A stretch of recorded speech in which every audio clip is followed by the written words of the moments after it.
First Book of Samuel, Chapter 1. Now there was a certain man of Ramathaim Zophim of Mount Ephraim, and his name was Elkanah, the son of Jeroham, the son of Elihu, the son of Tohu, the son of Zuph, an Ephrathite. And he had 2 wives. The name of the one was Hannah, and the name of the other Peninnah. And Peninnah had children, but Hannah had no children.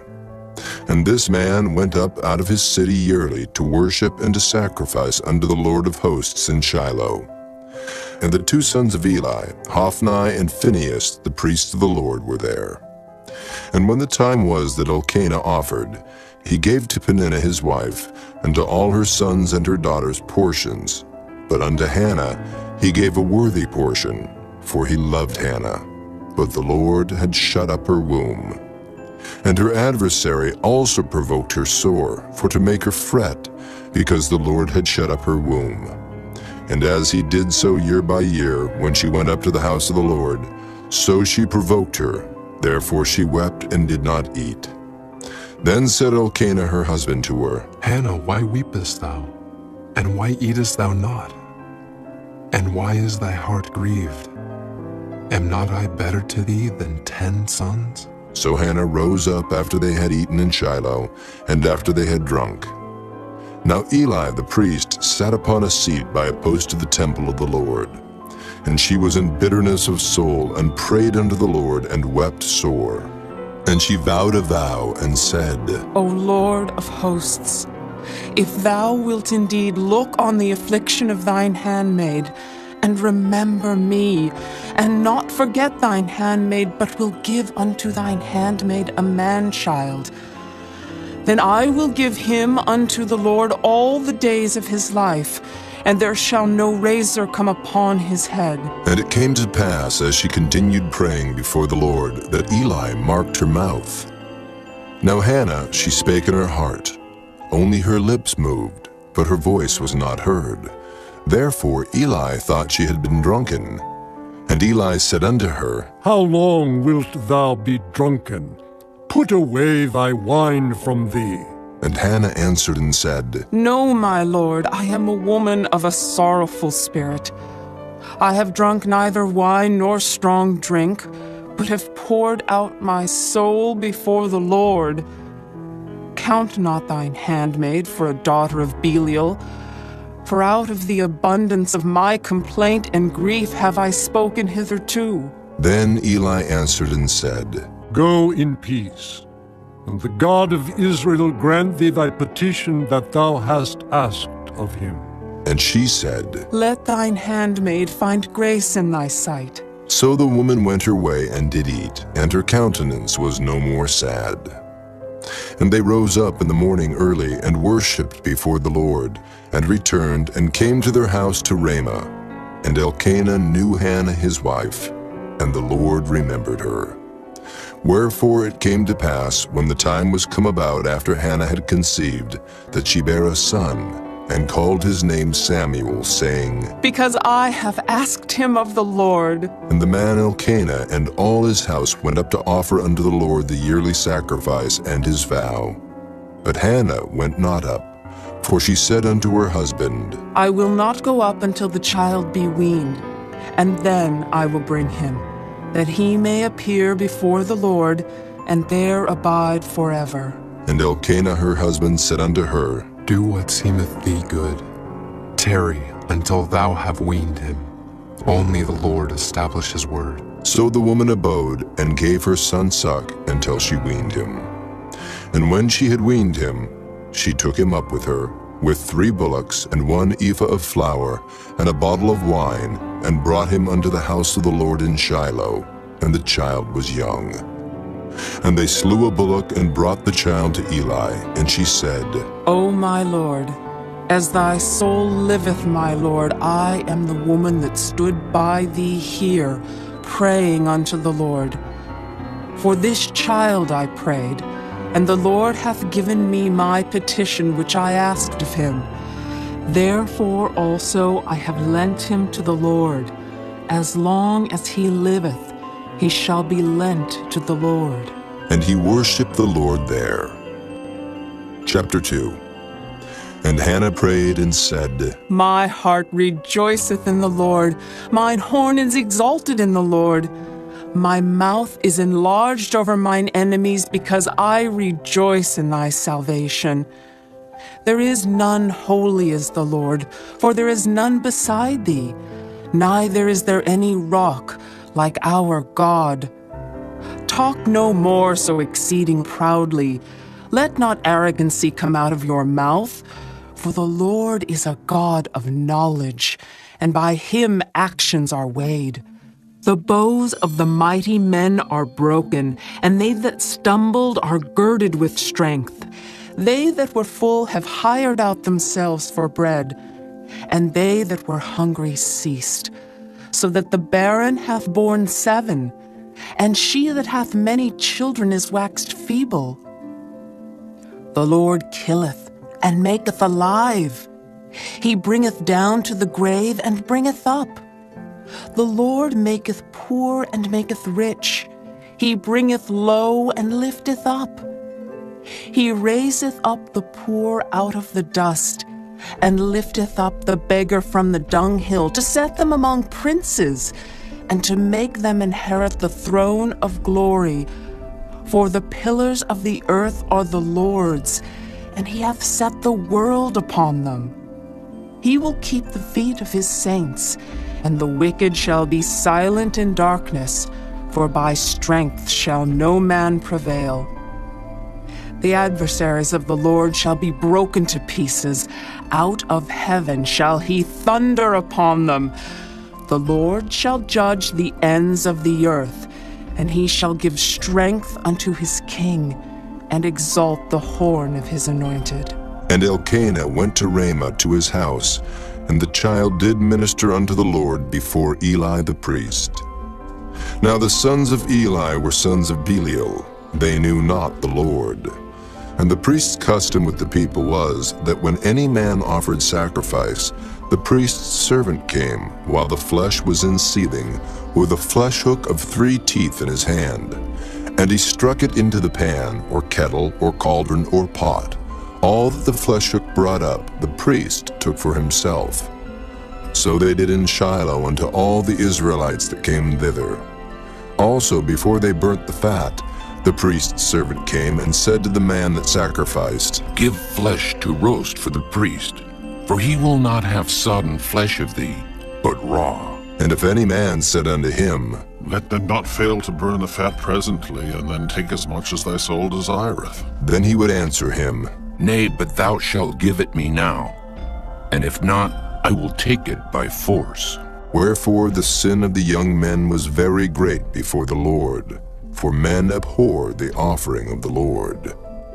But Samuel ministered before the Lord, being a child, girded with a linen ephod. Moreover, his mother made him a little coat, and brought it to him from year to year when she came up with her husband to offer the yearly sacrifice. And Eli blessed Elkanah and his wife, and said, The Lord give thee seed of this woman for the loan which is lent to the Lord. And they went unto their own home. And the Lord visited Hannah, so that she conceived and bare 3 sons and 2 daughters. And the child Samuel grew before the Lord. Now Eli was very old, and heard all that his sons did unto all Israel, and how they lay with the women that assembled at the door of the tabernacle of the congregation. And he said unto them, Why do ye such things? For I hear of your evil dealings by all this people. Nay, my sons, for it is no good report that I hear. Ye make the Lord's people to transgress. If one man sin against another, the judge shall judge him. But if a man sin against the Lord, who shall entreat for him? Notwithstanding they hearkened not unto the voice of their father, because the Lord would slay them. And the child Samuel grew on, and was in favor both with the Lord and also with men. And there came a man of God unto Eli, and said unto him, Thus saith the Lord, Did I plainly appear unto the house of thy father when they were in Egypt in Pharaoh's house? And did I choose him out of all the tribes of Israel to be my priest, to offer upon mine altar, to burn incense, to wear an ephod before me? And did I give unto the house of thy father all the offerings made by fire of the children of Israel?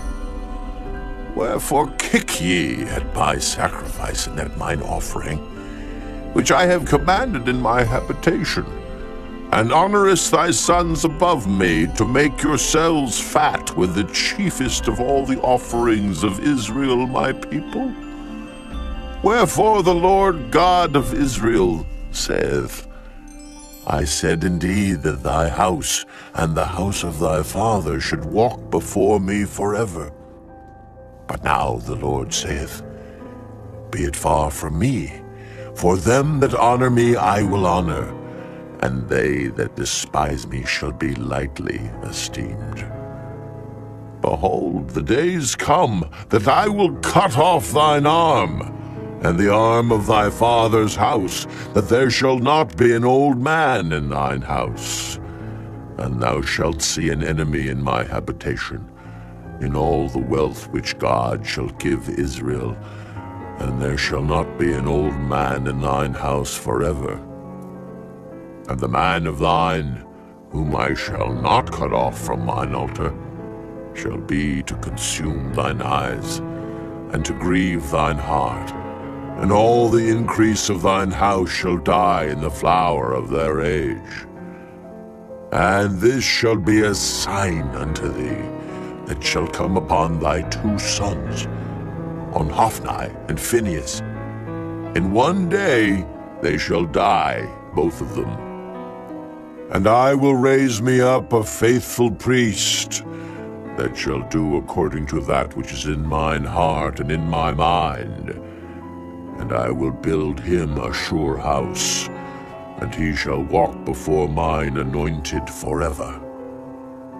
And it shall come to pass, that every one that is left in thine house shall come and crouch to him for a piece of silver and a morsel of bread, and shall say, Put me, I pray thee, into one of the priest's offices, that I may eat a piece of bread.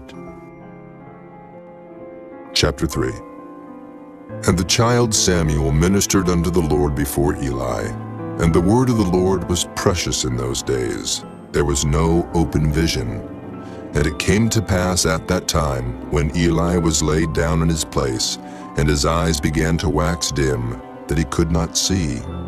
And ere the lamp of God went out in the temple of the Lord, where the ark of God was, and Samuel was laid down to sleep, that the Lord called Samuel, and he answered, Here am I. And he ran unto Eli and said, Here am I, for thou calledst me. And he said, I called not.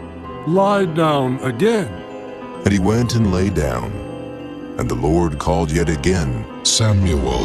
And Samuel arose and went to Eli and said, Here am I, for thou didst call me. And he answered, I called not, my son. Lie down again. Now Samuel did not yet know the Lord, neither was the word of the Lord yet revealed unto him. And the Lord called Samuel again the third time. And he arose and went to Eli and said, Here am I, for thou didst call me. And Eli perceived that the Lord had called the child. Therefore Eli said unto Samuel, Go, lie down, and it shall be, if he call thee, that thou shalt say, Speak, Lord, for thy servant heareth. So Samuel went and lay down in his place. And the Lord came and stood and called as at other times, Samuel, Samuel. Then Samuel answered, Speak, for thy servant heareth. And the Lord said to Samuel, Behold, I will do a thing in Israel, at which both the ears of everyone that heareth it shall tingle. In that day I will perform against Eli all things which I have spoken concerning his house. When I begin, I will also make an end. For I have told him that I will judge his house forever for the iniquity which he knoweth, because his sons made themselves vile, and he restrained them not. And therefore I have sworn unto the house of Eli, that the iniquity of Eli's house shall not be purged with sacrifice nor offering forever. And Samuel lay until the morning, and opened the doors of the house of the Lord. And Samuel feared to show Eli the vision. Then Eli called Samuel and said, Samuel, my son. And he answered, Here am I. And he said, What is the thing that the Lord hath said unto thee? I pray thee, hide it not from me. God do so to thee, and more also, if thou hide anything from me of all the things that he said unto thee. And Samuel told him every whit, and hid nothing from him. And he said, It is the Lord. Let him do what seemeth him good. And Samuel grew, and the Lord was with him, and did let none of his words fall to the ground. And all Israel, from Dan even to Beersheba, knew that Samuel was established to be a prophet of the Lord. And the Lord appeared again in Shiloh, for the Lord revealed himself to Samuel in Shiloh by the word of the Lord. Chapter 4. And the word of Samuel came to all Israel. Now Israel went out against the Philistines to battle, and pitched beside Ebenezer. And the Philistines pitched in Aphek. And the Philistines put themselves in array against Israel. And when they joined battle, Israel was smitten before the Philistines, and they slew of the army in the field about 4,000 men. And when the people were come into the camp, the elders of Israel said, Wherefore hath the Lord smitten us today before the Philistines? Let us fetch the ark of the covenant of the Lord out of Shiloh unto us, that when it cometh among us, it may save us out of the hand of our enemies. So the people sent to Shiloh, that they might bring from thence the ark of the covenant of the Lord of hosts, which dwelleth between the cherubims. And the two sons of Eli, Hophni and Phinehas, were there with the ark of the covenant of God. And when the ark of the covenant of the Lord came into the camp, all Israel shouted with a great shout, so that the earth rang again. And when the Philistines heard the noise of the shout, they said, What meaneth the noise of this great shout in the camp of the Hebrews? And they understood that the ark of the Lord was come into the camp. And the Philistines were afraid, for they said, God is come into the camp. And they said, Woe unto us, for there hath not been such a thing heretofore. Woe unto us! Who shall deliver us out of the hand of these mighty gods? These are the gods that smote the Egyptians with all the plagues in the wilderness. Be strong, and quit yourselves like men, O ye Philistines, that ye be not servants unto the Hebrews as they have been to you. Quit yourselves like men, and fight. And the Philistines fought, and Israel was smitten. And they fled every man into his tent, and there was a very great slaughter, for there fell of Israel 30,000 footmen. And the ark of God was taken, and the two sons of Eli, Hophni and Phinehas, were slain. And there ran a man of Benjamin out of the army, and came to Shiloh the same day with his clothes rent, and with earth upon his head. And when he came, lo, Eli sat upon a seat by the wayside watching, for his heart trembled for the ark of God. And when the man came into the city and told it, all the city cried out. And when Eli heard the noise of the crying, he said, What meaneth the noise of this tumult? And the man came in hastily and told Eli.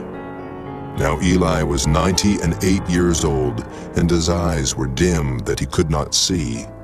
And the man said unto Eli, I am he that came out of the army, and I fled today out of the army. And he said, What is there done, my son? And the messenger answered and said, Israel is fled before the Philistines, and there hath been also a great slaughter among the people, and thy two sons also, Hophni and Phinehas, are dead, and the ark of God is taken.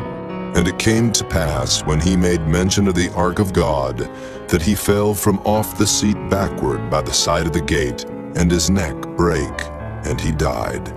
For he was an old man and heavy, and he had judged Israel 40 years. And his daughter-in-law, Phinehas' wife, was with child near to be delivered. And when she heard the tidings that the ark of God was taken, and that her father-in-law and her husband were dead, she bowed herself and travailed, for her pains came upon her. And about the time of her death, the women that stood by her said unto her, Fear not, for thou hast borne a son. But she answered not, neither did she regard it. And she named the child Ichabod, saying, The glory is departed from Israel. because the ark of God was taken, and because of her father-in-law and her husband. And she said, The glory is departed from Israel, for the ark of God is taken. Chapter 5. And the Philistines took the ark of God, and brought it from Ebenezer unto Ashdod. When the Philistines took the ark of God, they brought it into the house of Dagon, and set it by Dagon. And when they of Ashdod arose early on the morrow, behold, Dagon was fallen upon his face to the earth before the ark of the Lord. And they took Dagon, and set him in his place again. And when they arose early on the morrow morning, behold, Dagon was fallen upon his face to the ground before the ark of the Lord. And the head of Dagon and both the palms of his hands were cut off upon the threshold. Only the stump of Dagon was left to him. Therefore, neither the priests of Dagon nor any that come into Dagon's house tread on the threshold of Dagon in Ashdod unto this day. But the hand of the Lord was heavy upon them of Ashdod, and he destroyed them, and smote them with emerods, even Ashdod and the coasts thereof. And when the men of Ashdod saw that it was so, they said, The ark of the God of Israel shall not abide with us, for his hand is sore upon us, and upon Dagon, our God. They sent therefore and gathered all the lords of the Philistines unto them, and said, What shall we do with the ark of the God of Israel? And they answered, Let the ark of the God of Israel be carried about unto Gath. And they carried the ark of the God of Israel about thither. And it was so, that after they had carried it about, the hand of the Lord was against the city with a very great destruction. And he smote the men of the city, both small and great, and they had emerods in their secret parts. Therefore they sent the ark of God to Ekron. And it came to pass, as the ark of God came to Ekron, that the Ekronites cried out, saying, They have brought about the ark of the God of Israel to us, to slay us and our people. So they sent and gathered together all the lords of the Philistines, and said, Send away the ark of the God of Israel, and let it go again to his own place, that it slay us not and our people. For there was a deadly destruction throughout all the city. The hand of God was very heavy there. And the men that died not were smitten with the emerods, and the cry of the city went up to heaven. Chapter 6. And the ark of the Lord was in the country of the Philistines 7 months. And the Philistines called for the priests and the diviners, saying, What shall we do to the ark of the Lord? Tell us wherewith we shall send it to his place. And they said, If ye send away the ark of the God of Israel, send it not empty, but in any wise return him a trespass offering. Then ye shall be healed, and it shall be known to you why his hand is not removed from you. Then said they, What shall be the trespass offering, which we shall return to him? They answered, 5 golden emerods, and 5 golden mice, according to the number of the lords of the Philistines. For 1 plague was on you all and on your lords. Wherefore ye shall make images of your emerods, and images of your mice that mar the land. And ye shall give glory unto the God of Israel. Peradventure he will lighten his hand from off you, and from off your gods, and from off your land. Wherefore then do ye harden your hearts, as the Egyptians and Pharaoh hardened their hearts? When he had wrought wonderfully among them, did they not let the people go, and they departed? Now therefore make a new cart, and take 2 milch kine, on which there hath come no yoke, and tie the kine to the cart, and bring their calves home from them. And take the ark of the Lord, and lay it upon the cart, and put the jewels of gold, which ye return him for a trespass offering, in a coffer by the side thereof, and send it away, that it may go. And see, if it goeth up by the way of his own coast to Beth-Shemesh, then he hath done us this great evil. But if not, then we shall know that it is not his hand that smote us. It was a chance that happened to us. And the men did so, and took 2 milch kine, and tied them to the cart, and shut up their calves at home. And they laid the ark of the Lord upon the cart, and the coffer with the mice of gold, and the images of their emerods. And the kine took the straight way to the way of Beth-Shemesh, and went along the highway, lowing as they went, and turned not aside to the right hand or to the left. And the lords of the Philistines went after them unto the border of Beth-Shemesh. And they of Beth-Shemesh were reaping their wheat harvest in the valley. And they lifted up their eyes, and saw the ark, and rejoiced to see it. And the cart came into the field of Joshua, a Beth-Shemite, and stood there where there was a great stone. And they clave the wood of the cart, and offered the kine a burnt offering unto the Lord. And the Levites took down the ark of the Lord, and the coffer that was with it, wherein the jewels of gold were, and put them on the great stone. And the men of Beth-Shemesh offered burnt offerings, and sacrificed sacrifices the same day unto the Lord. And when the 5 lords of the Philistines had seen it, they returned to Ekron the same day. And these are the golden emerods which the Philistines returned for a trespass offering unto the Lord. For Ashdod 1, for Gaza 1, for Askelon 1, for Gath 1, for Ekron 1. And the golden mice, according to the number of all the cities of the Philistines, belonging to the 5 lords, both of fenced cities and of country villages, even unto the great stone of Abel, whereon they set down the ark of the Lord, which stone remaineth unto this day in the field of Joshua the Beth-Shemite. And he smote the men of Beth-Shemesh, because they had looked into the ark of the Lord. Even he smote of the people 50,010 men. And the people lamented, because the Lord had smitten many of the people with a great slaughter. And the men of Beth-Shemesh said, Who is able to stand before this holy Lord God? And to whom shall he go up from us? And they sent messengers to the inhabitants of Kirjath-Jearim, saying, The Philistines have brought again the ark of the Lord. Come ye down, and fetch it up to you. Chapter 7.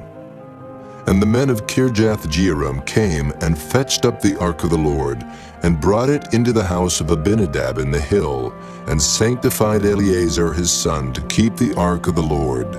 And it came to pass, while the ark abode in Kirjath-Jearim, that the time was long, for it was 20 years, and all the house of Israel lamented after the Lord. And Samuel spake unto all the house of Israel, saying, If ye do return unto the Lord with all your hearts, then put away the strange gods and Ashtaroth from among you, and prepare your hearts unto the Lord, and serve him only, and he will deliver you out of the hand of the Philistines. Then the children of Israel did put away Baalim and Ashtaroth, and served the Lord only. And Samuel said, Gather all Israel to Mizpah, and I will pray for you unto the Lord. And they gathered together to Mizpah, and drew water, and poured it out before the Lord, and fasted on that day, and said there, We have sinned against the Lord. And Samuel judged the children of Israel in Mizpah. And when the Philistines heard that the children of Israel were gathered together to Mizpah, the lords of the Philistines went up against Israel. And when the children of Israel heard it, they were afraid of the Philistines. And the children of Israel said to Samuel, Cease not to cry unto the Lord our God for us, that he will save us out of the hand of the Philistines. And Samuel took a sucking lamb and offered it for a burnt offering, holy unto the Lord. And Samuel cried unto the Lord for Israel, and the Lord heard him. And as Samuel was offering up the burnt offering, the Philistines drew near to battle against Israel. But the Lord thundered with a great thunder on that day upon the Philistines, and discomfited them, and they were smitten before Israel. And the men of Israel went out of Mizpah and pursued the Philistines, and smote them, until they came under Beth-kar. Then Samuel took a stone, and set it between Mizpah and Shen, and called the name of it Ebenezer, saying, Hitherto hath the Lord helped us. So the Philistines were subdued, and they came no more into the coast of Israel. And the hand of the Lord was against the Philistines all the days of Samuel. And the cities which the Philistines had taken from Israel were restored to Israel, from Ekron even unto Gath, and the coast thereof did Israel deliver out of the hands of the Philistines. And there was peace between Israel and the Amorites. And Samuel judged Israel all the days of his life. And he went from year to year in circuit to Bethel, and Gilgal, and Mizpah, and judged Israel in all those places. And his return was to Ramah, for there was his house, and there he judged Israel, and there he built an altar unto the Lord. Chapter 8. And it came to pass, when Samuel was old, that he made his sons judges over Israel. Now the name of his firstborn was Joel, and the name of his second Abiah. They were judges in Beersheba. And his sons walked not in his ways, but turned aside after lucre, and took bribes, and perverted judgment. Then all the elders of Israel gathered themselves together, and came to Samuel unto Ramah, and said unto him, Behold, thou art old, and thy sons walk not in thy ways. Now make us a king to judge us like all the nations. But the thing displeased Samuel when they said, Give us a king to judge us. And Samuel prayed unto the Lord. And the Lord said unto Samuel, Hearken unto the voice of the people in all that they say unto thee. For they have not rejected thee, but they have rejected me, that I should not reign over them. According to all the works which they have done since the day that I brought them up out of Egypt, even unto this day, wherewith they have forsaken me, and served other gods, so do they also unto thee. Now therefore hearken unto their voice, howbeit yet protest solemnly unto them, and show them the manner of the king that shall reign over them. And Samuel told all the words of the Lord unto the people that asked of him a king. And he said, This will be the manner of the king that shall reign over you. He will take your sons, and appoint them for himself, for his chariots, and to be his horsemen, and some shall run before his chariots. And he will appoint him captains over thousands, and captains over 50s, and will set them to ear his ground, and to reap his harvest, and to make his instruments of war, and instruments of his chariots. And he will take your daughters to be confectionaries, and to be cooks, and to be bakers. And he will take your fields, and your vineyards, and your olive yards, even the best of them, and give them to his servants. And he will take the tenth of your seed and of your vineyards, and give to his officers and to his servants. And he will take your men servants and your maid servants, and your goodliest young men, and your asses, and put them to his work.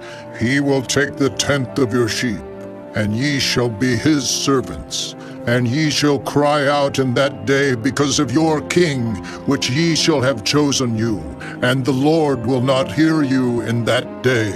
Nevertheless, the people refused to obey the voice of Samuel, and they said, Nay, but we will have a king over us, that we also may be like all the nations, and that our king may judge us, and go out before us, and fight our battles. And Samuel heard all the words of the people, and he rehearsed them in the ears of the Lord. And the Lord said to Samuel, Hearken unto their voice, and make them a king. And Samuel said unto the men of Israel, Go ye every man unto his city. Chapter 9. Now there was a man of Benjamin, whose name was Kish, the son of Abiel, the son of Zeror, the son of Bechorath, the son of Aphiah, a Benjamite, a mighty man of power. And he had a son whose name was Saul, a choice young man, and a goodly. And there was not among the children of Israel a goodlier person than he. From his shoulders and upward he was higher than any of the people. And the asses of Kish, Saul's father, were lost. And Kish said to Saul his son, Take now one of the servants with thee, and arise. Go seek the asses. And he passed through Mount Ephraim, and passed through the land of Shalisha, but they found them not. Then they passed through the land of Shalem, and there they were not.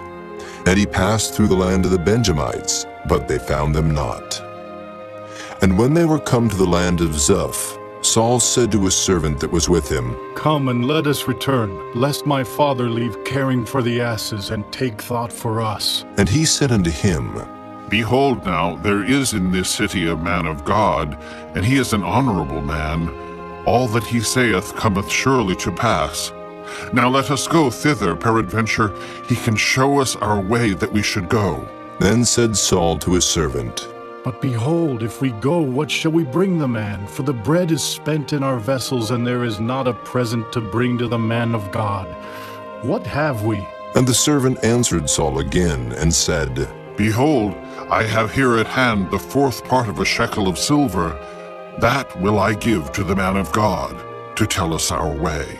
Before time in Israel, when a man went to inquire of God, thus he spake, Come, and let us go to the seer. For he that is now called a prophet was before time called a seer. Then said Saul to his servant, Well said. Come, let us go. So they went unto the city where the man of God was. And as they went up the hill to the city, they found young maidens going out to draw water, and said unto them, Is the seer here? And they answered them and said, He is. Behold, he is before you. Make haste now, for he came today to the city. For there is a sacrifice of the people today in the high place. As soon as ye be come into the city, ye shall straightway find him, before he go up to the high place to eat. For the people will not eat until he come, because he doth bless the sacrifice, and afterwards they eat that be bidden. Now therefore get you up, for about this time ye shall find him. And they went up into the city. And when they were come into the city, behold, Samuel came out against them, for to go up to the high place. Now the Lord had told Samuel in his ear a day before Saul came, saying, Tomorrow about this time I will send thee a man out of the land of Benjamin, and thou shalt anoint him to be captain over my people Israel, that he may save my people out of the hand of the Philistines. For I have looked upon my people, because their cry is come unto me. And when Samuel saw Saul, the Lord said unto him, Behold the man whom I spake to thee of. This same shall reign over my people. Then Saul drew near to Samuel in the gate, and said, Tell me, I pray thee, where the seer's house is. And Samuel answered Saul and said, I am the seer. Go up before me unto the high place, for ye shall eat with me today, and tomorrow I will let thee go, and will tell thee all that is in thine heart. And as for thine asses that were lost 3 days ago, set not thy mind on them, for they are found. And on whom is all the desire of Israel? Is it not on thee, and on all thy father's house? And Saul answered and said, Am not I a Benjamite of the smallest of the tribes of Israel, and my family the least of all the families of the tribe of Benjamin? Wherefore then speakest thou so to me? And Samuel took Saul and his servant, and brought them into the parlor, and made them sit in the chiefest place among them that were bidden, which were about 30 persons. And Samuel said unto the cook, Bring the portion which I gave thee, of which I said unto thee, Set it by thee. And the cook took up the shoulder and that which was upon it, and set it before Saul. And Samuel said, Behold that which is left, set it before thee, and eat. For unto this time hath it been kept for thee, since I said, I have invited the people. So Saul did eat with Samuel that day. And when they were come down from the high place into the city, Samuel communed with Saul upon the top of the house. And they arose early, and it came to pass about the spring of the day, that Samuel called Saul to the top of the house, saying, Up, that I may send thee away. And Saul arose, and they went out both of them, he and Samuel, abroad. And as they were going down to the end of the city, Samuel said to Saul, Bid the servant pass on before us. And he passed on. But stand thou still a while, that I may show thee the word of God. Chapter 10. Then Samuel took a vial of oil, and poured it upon his head, and kissed him, and said, Is it not because the Lord hath anointed thee to be captain over his inheritance? When thou art departed from me today, then thou shalt find 2 men by Rachel's sepulchre, in the border of Benjamin at Zelzah. And they will say unto thee, The asses which thou wentest to seek are found, and lo, thy father hath left the care of the asses, and sorroweth for you, saying, What shall I do for my son? Then shalt thou go on forward from thence, and thou shalt come to the plain of Tabor. And there shall meet thee 3 men going up to God to Bethel, one carrying 3 kids, and another carrying 3 loaves of bread, and another carrying a bottle of wine. And they will salute thee, and give thee 2 loaves of bread, which thou shalt receive of their hands. After that thou shalt come to the hill of God, where is the garrison of the Philistines. And it shall come to pass, when thou art come thither to the city, that thou shalt meet a company of prophets coming down from the high place with a psaltery and a tabret, and a pipe and a harp before them. And they shall prophesy. And the Spirit of the Lord will come upon thee, and thou shalt prophesy with them, and shalt be turned into another man. And let it be, when these signs are come unto thee, that thou do as occasion serve thee, for God is with thee.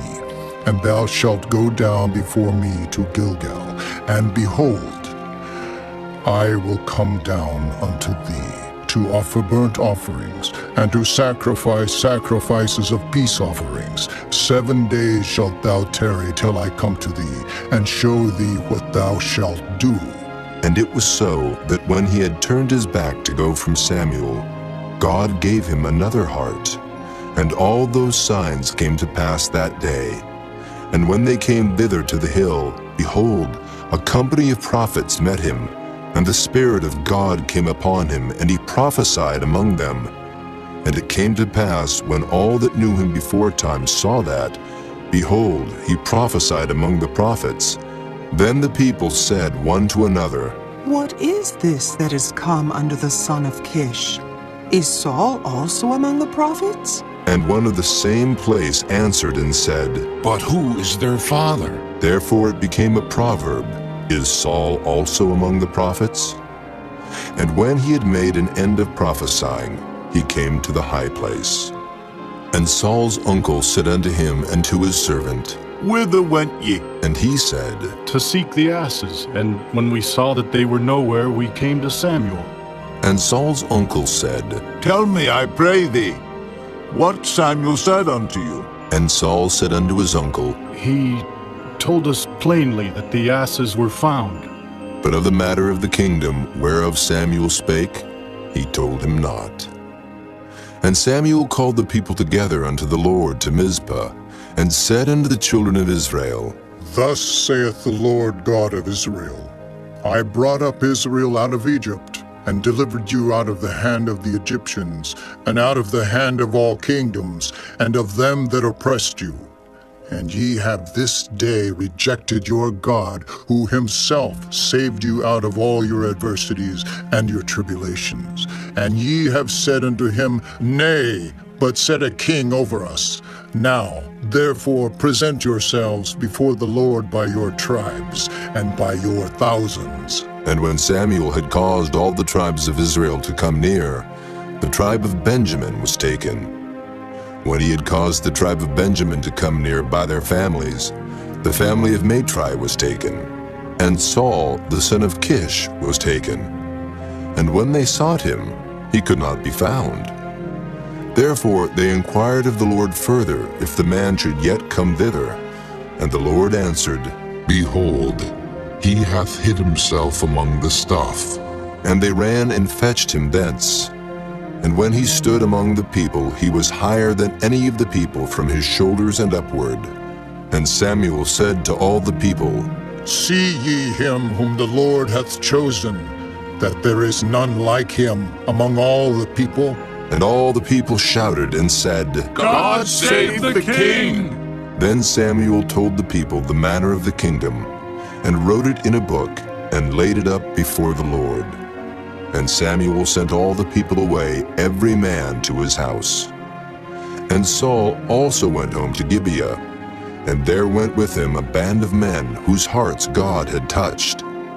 But the children of Belial said, How shall this man save us? And they despised him, and brought him no presents, but he held his peace. Chapter 11. Then Nahash the Ammonite came up and encamped against Jabesh-Gilead.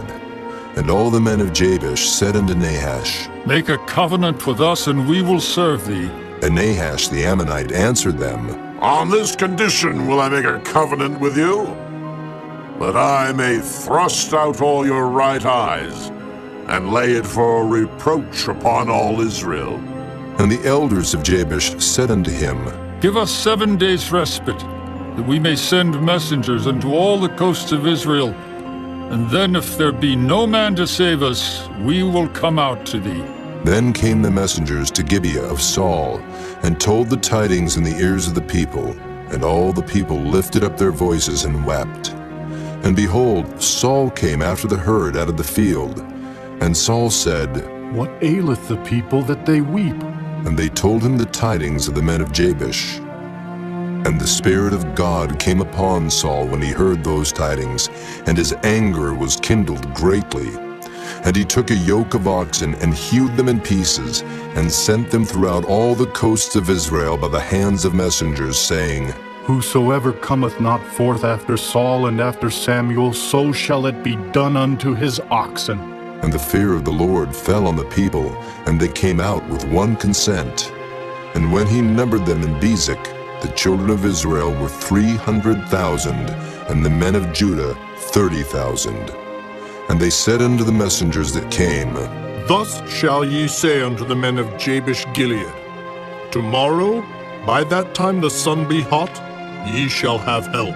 And the messengers came and showed it to the men of Jabesh, and they were glad. Therefore the men of Jabesh said, Tomorrow we will come out unto you, and ye shall do with us all that seemeth good unto you. And it was so on the morrow that Saul put the people in 3 companies, and they came into the midst of the host in the morning watch, and slew the Ammonites until the heat of the day. And it came to pass that they which remained were scattered, so that 2 of them were not left together. And the people said unto Samuel, Who is he that said, Shall Saul reign over us? Bring the men, that we may put them to death. And Saul said, There shall not a man be put to death this day, for today the Lord hath wrought salvation in Israel. Then said Samuel to the people, Come, and let us go to Gilgal, and renew the kingdom there. And all the people went to Gilgal, and there they made Saul king before the Lord in Gilgal. And there they sacrificed sacrifices of peace offerings before the Lord. And there Saul and all the men of Israel rejoiced greatly. Chapter 12. And Samuel said unto all Israel, Behold, I have hearkened unto your voice in all that ye said unto me, and have made a king over you.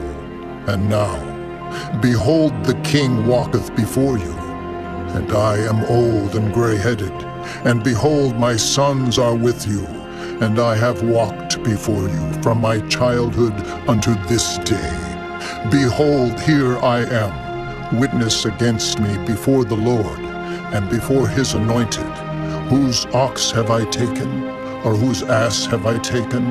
Or whom have I defrauded? Whom have I oppressed? Or of whose hand have I received any bribe to blind mine eyes therewith? And I will restore you. And they said, Thou hast not defrauded us, nor oppressed us, neither hast thou taken aught of any man's hand. And he said unto them, The Lord is witness against you, and his anointed is witness this day, that ye have not found aught in my hand. And they answered, He is witness. And Samuel said unto the people, It is the Lord that advanced Moses and Aaron, and that brought your fathers up out of the land of Egypt. Now therefore stand still, that I may reason with you before the Lord of all the righteous acts of the Lord, which he did to you and to your fathers. When Jacob was come into Egypt, and your fathers cried unto the Lord, then the Lord sent Moses and Aaron, which brought forth your fathers out of Egypt, and made them dwell in this place. And when they forgat the Lord their God, he sold them into the hand of Sisera, captain of the host of Hazor, and into the hand of the Philistines, and into the hand of the king of Moab, and they fought against them. And they cried unto the Lord, and said, We have sinned, because we have forsaken the Lord, and have served Baalim and Ashtaroth. But now deliver us out of the hand of our enemies, and we will serve thee. And the Lord sent Jerubbaal, and Bedan, and Jephthah, and Samuel, and delivered you out of the hand of your enemies on every side, and ye dwelled safe. And when ye saw that Nahash, the king of the children of Ammon, came against you, ye said unto me, Nay, but a king shall reign over us, when the Lord your God was your king. Now therefore behold the king whom ye have chosen, and whom ye have desired, and behold, the Lord hath set a king over you. If ye will fear the Lord, and serve him, and obey his voice, and not rebel against the commandment of the Lord, then shall both ye and also the king that reigneth over you continue following the Lord your God. But if ye will not obey the voice of the Lord, but rebel against the commandment of the Lord, then shall the hand of the Lord be against you, as it was against your fathers. Now, therefore stand and see this great thing which the Lord will do before your eyes. Is it not wheat harvest today? I will call unto the Lord, and he shall send thunder and rain, that ye may perceive and see that your wickedness is great, which ye have done in the sight of the Lord in asking you a king. So Samuel called unto the Lord, and the Lord sent thunder and rain that day. And all the people greatly feared the Lord and Samuel. And all the people said unto Samuel, Pray for thy servants unto the Lord thy God, that we die not. For we have added unto all our sins this evil, to ask us a king. And Samuel said unto the people, Fear not, ye have done all this wickedness, yet turn not aside from following the Lord, but serve the Lord with all your heart, and turn ye not aside, for then should ye go after vain things, which cannot profit nor deliver, for they are vain. For the Lord will not forsake his people for his great name's sake, because it hath pleased the Lord to make you his people. Moreover, as for me, God forbid that I should sin against the Lord in ceasing to pray for you, but I will teach you the good and the right way. Only fear the Lord and serve him in truth with all your heart. For consider how great things he hath done for you. But if ye shall still do wickedly, Ye shall be consumed, both ye and your king. Chapter 13. Saul reigned 1 year, and when he had reigned 2 years over Israel, Saul chose him 3,000 men of Israel, whereof 2,000 were with Saul in Michmash and in Mount Bethel, and 1,000 were with Jonathan in Gibeah of Benjamin. And the rest of the people he sent every man to his tent. And Jonathan smote the garrison of the Philistines that was in Geba, and the Philistines heard of it. And Saul blew the trumpet throughout all the land, saying, Let the Hebrews hear! And all Israel heard say that Saul had smitten a garrison of the Philistines, and that Israel also was had an abomination with the Philistines. And the people were called together after Saul to Gilgal. And the Philistines gathered themselves together to fight with Israel, 30,000 chariots and 6,000 horsemen, and people as the sand which is on the seashore in multitude. And they came up and pitched in Michmash eastward from Bethaven. When the men of Israel saw that they were in a strait, for the people were distressed, then the people did hide themselves in caves, and in thickets, and in rocks, and in high places, and in pits. And some of the Hebrews went over Jordan to the land of Gad and Gilead. As for Saul, he was yet in Gilgal, and all the people followed him trembling. And he tarried 7 days according to the set time that Samuel had appointed. But Samuel came not to Gilgal, and the people were scattered from him. And Saul said, Bring hither a burnt offering to me, and peace offerings. And he offered the burnt offering.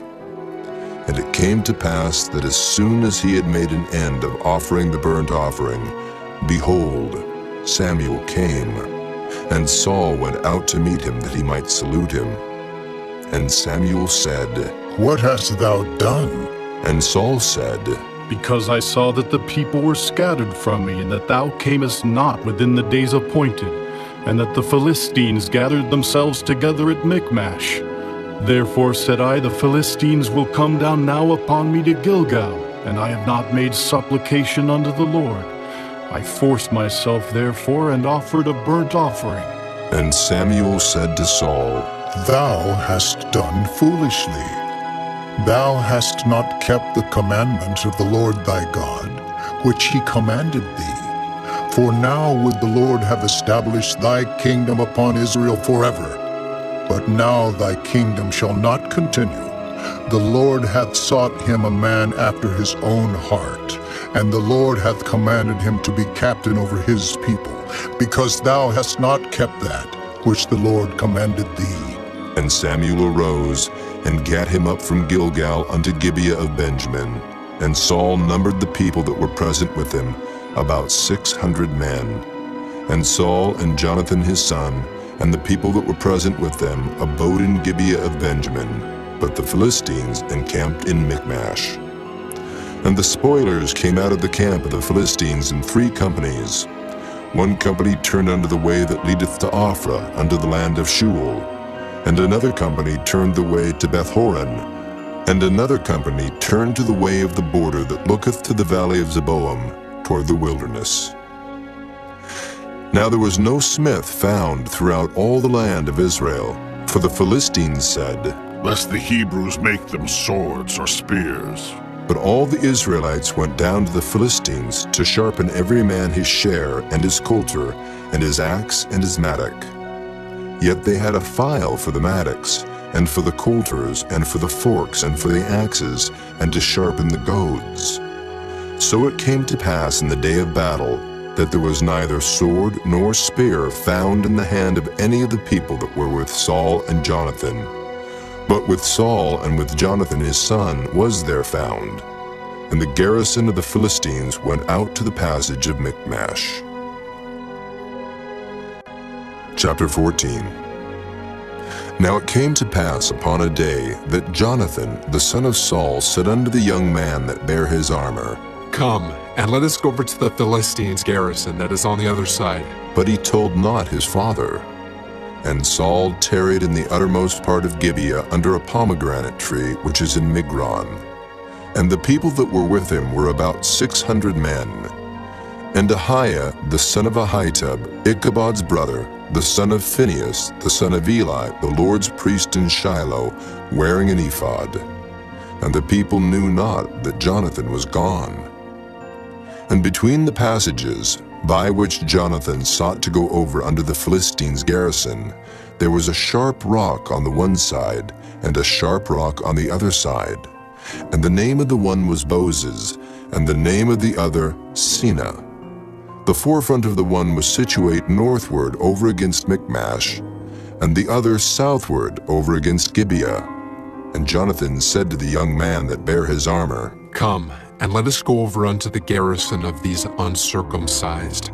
It may be that the Lord will work for us. For there is no restraint to the Lord, to save by many or by few. And his armor-bearer said unto him, Do all that is in thine heart. Turn thee, behold, I am with thee according to thy heart.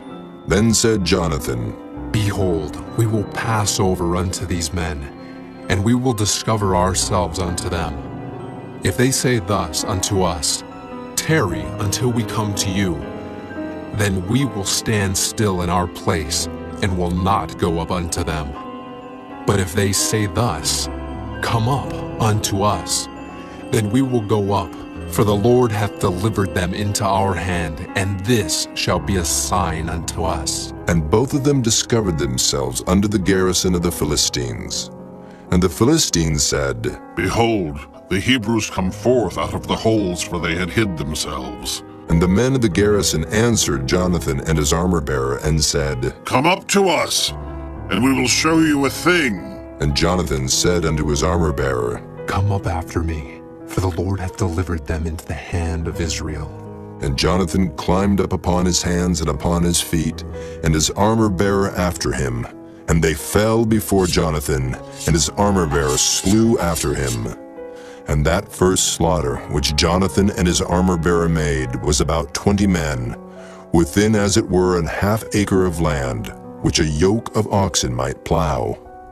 And there was trembling in the host, in the field and among all the people. The garrison and the spoilers, they also trembled, and the earth quaked, so it was a very great trembling. And the watchmen of Saul and Gibeah of Benjamin looked, and behold, the multitude melted away, and they went on beating down one another.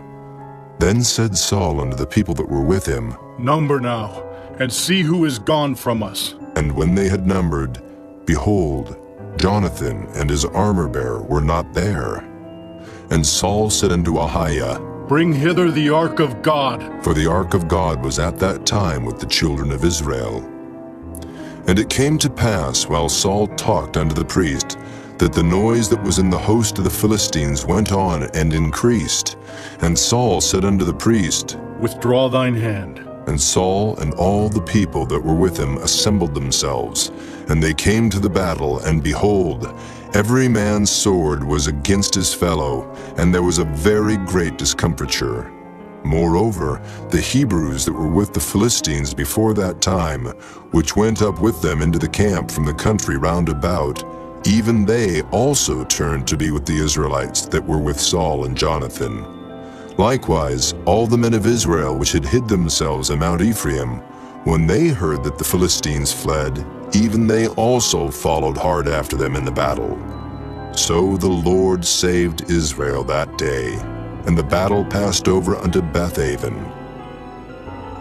And the men of Israel were distressed that day, for Saul had adjured the people, saying, Cursed be the man that eateth any food until evening, that I may be avenged on mine enemies. So none of the people tasted any food.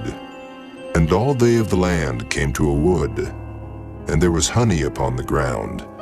And when the people were come into the wood, behold, the honey dropped, but no man put his hand to his mouth, for the people feared the oath. But Jonathan heard not when his father charged the people with the oath. Wherefore he put forth the end of the rod that was in his hand, and dipped it in an honeycomb, and put his hand to his mouth, and his eyes were enlightened. Then answered one of the people and said, Thy father straitly charged the people with an oath. saying, Cursed be the man that eateth any food this day. And the people were faint. Then said Jonathan, My father hath troubled the land. See, I pray you, how mine eyes have been enlightened, because I tasted a little of this honey. How much more, if haply the people had eaten freely today of the spoil of their enemies which they found. For had there not been now a much greater slaughter among the Philistines? And they smote the Philistines that day from Michmash to Ajalon, and the people were very faint. And the people flew upon the spoil, and took sheep and oxen and calves, and slew them on the ground, and the people did eat them with the blood. Then they told Saul, saying, Behold, the people sin against the Lord, and that they eat with the blood. And he said, Ye have transgressed. Roll a great stone unto me this day. And Saul said, Disperse yourselves among the people, and say unto them, Bring me hither every man his ox, and every man his sheep, and slay them here, and eat. And sin not against the Lord in eating with the blood. And all the people brought every man his ox with him that night, and slew them there. And Saul built an altar unto the Lord. The same was the first altar that he built unto the Lord. And Saul said, Let us go down after the Philistines by night, and spoil them until the morning light, and let us not leave a man of them. And they said, Do whatsoever seemeth good unto thee. Then said the priest, Let us draw near hither unto God. And Saul asked counsel of God, Shall I go down after the Philistines? Wilt thou deliver them into the hand of Israel? But he answered him not that day. And Saul said, Draw ye near hither, all the chief of the people, and know and see wherein this sin hath been this day.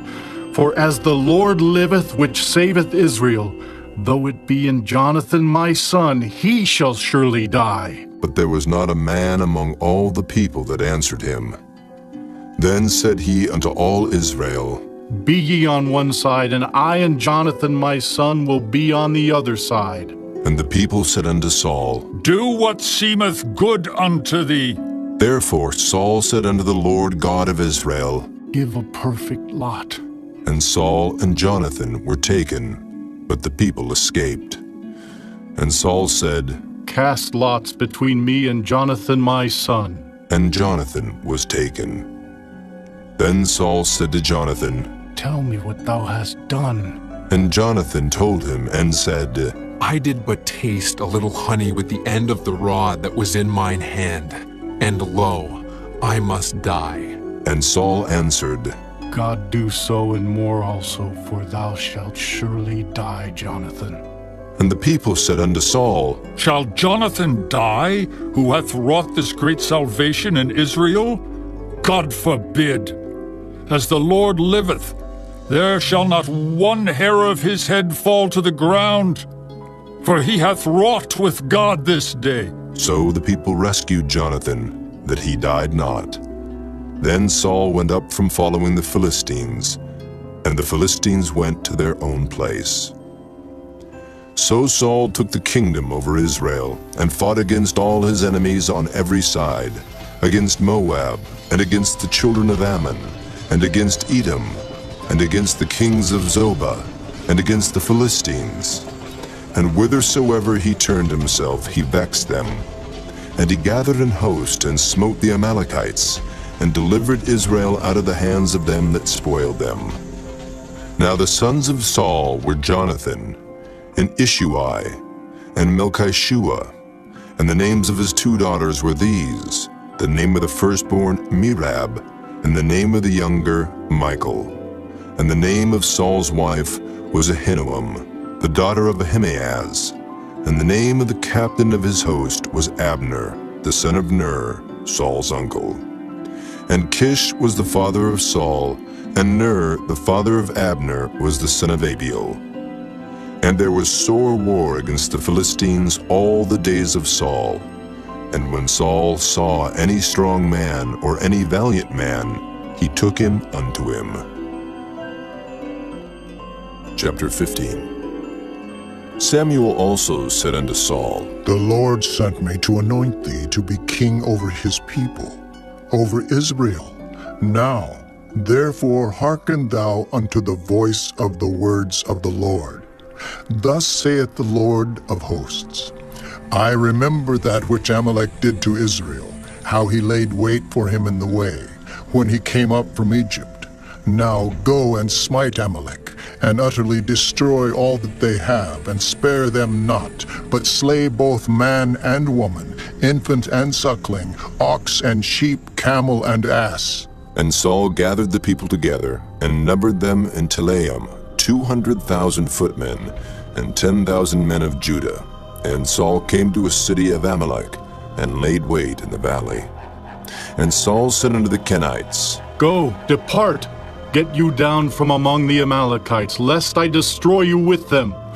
For ye showed kindness to all the children of Israel when they came up out of Egypt. So the Kenites departed from among the Amalekites, and Saul smote the Amalekites from Havilah until thou comest to Shur, that is over against Egypt.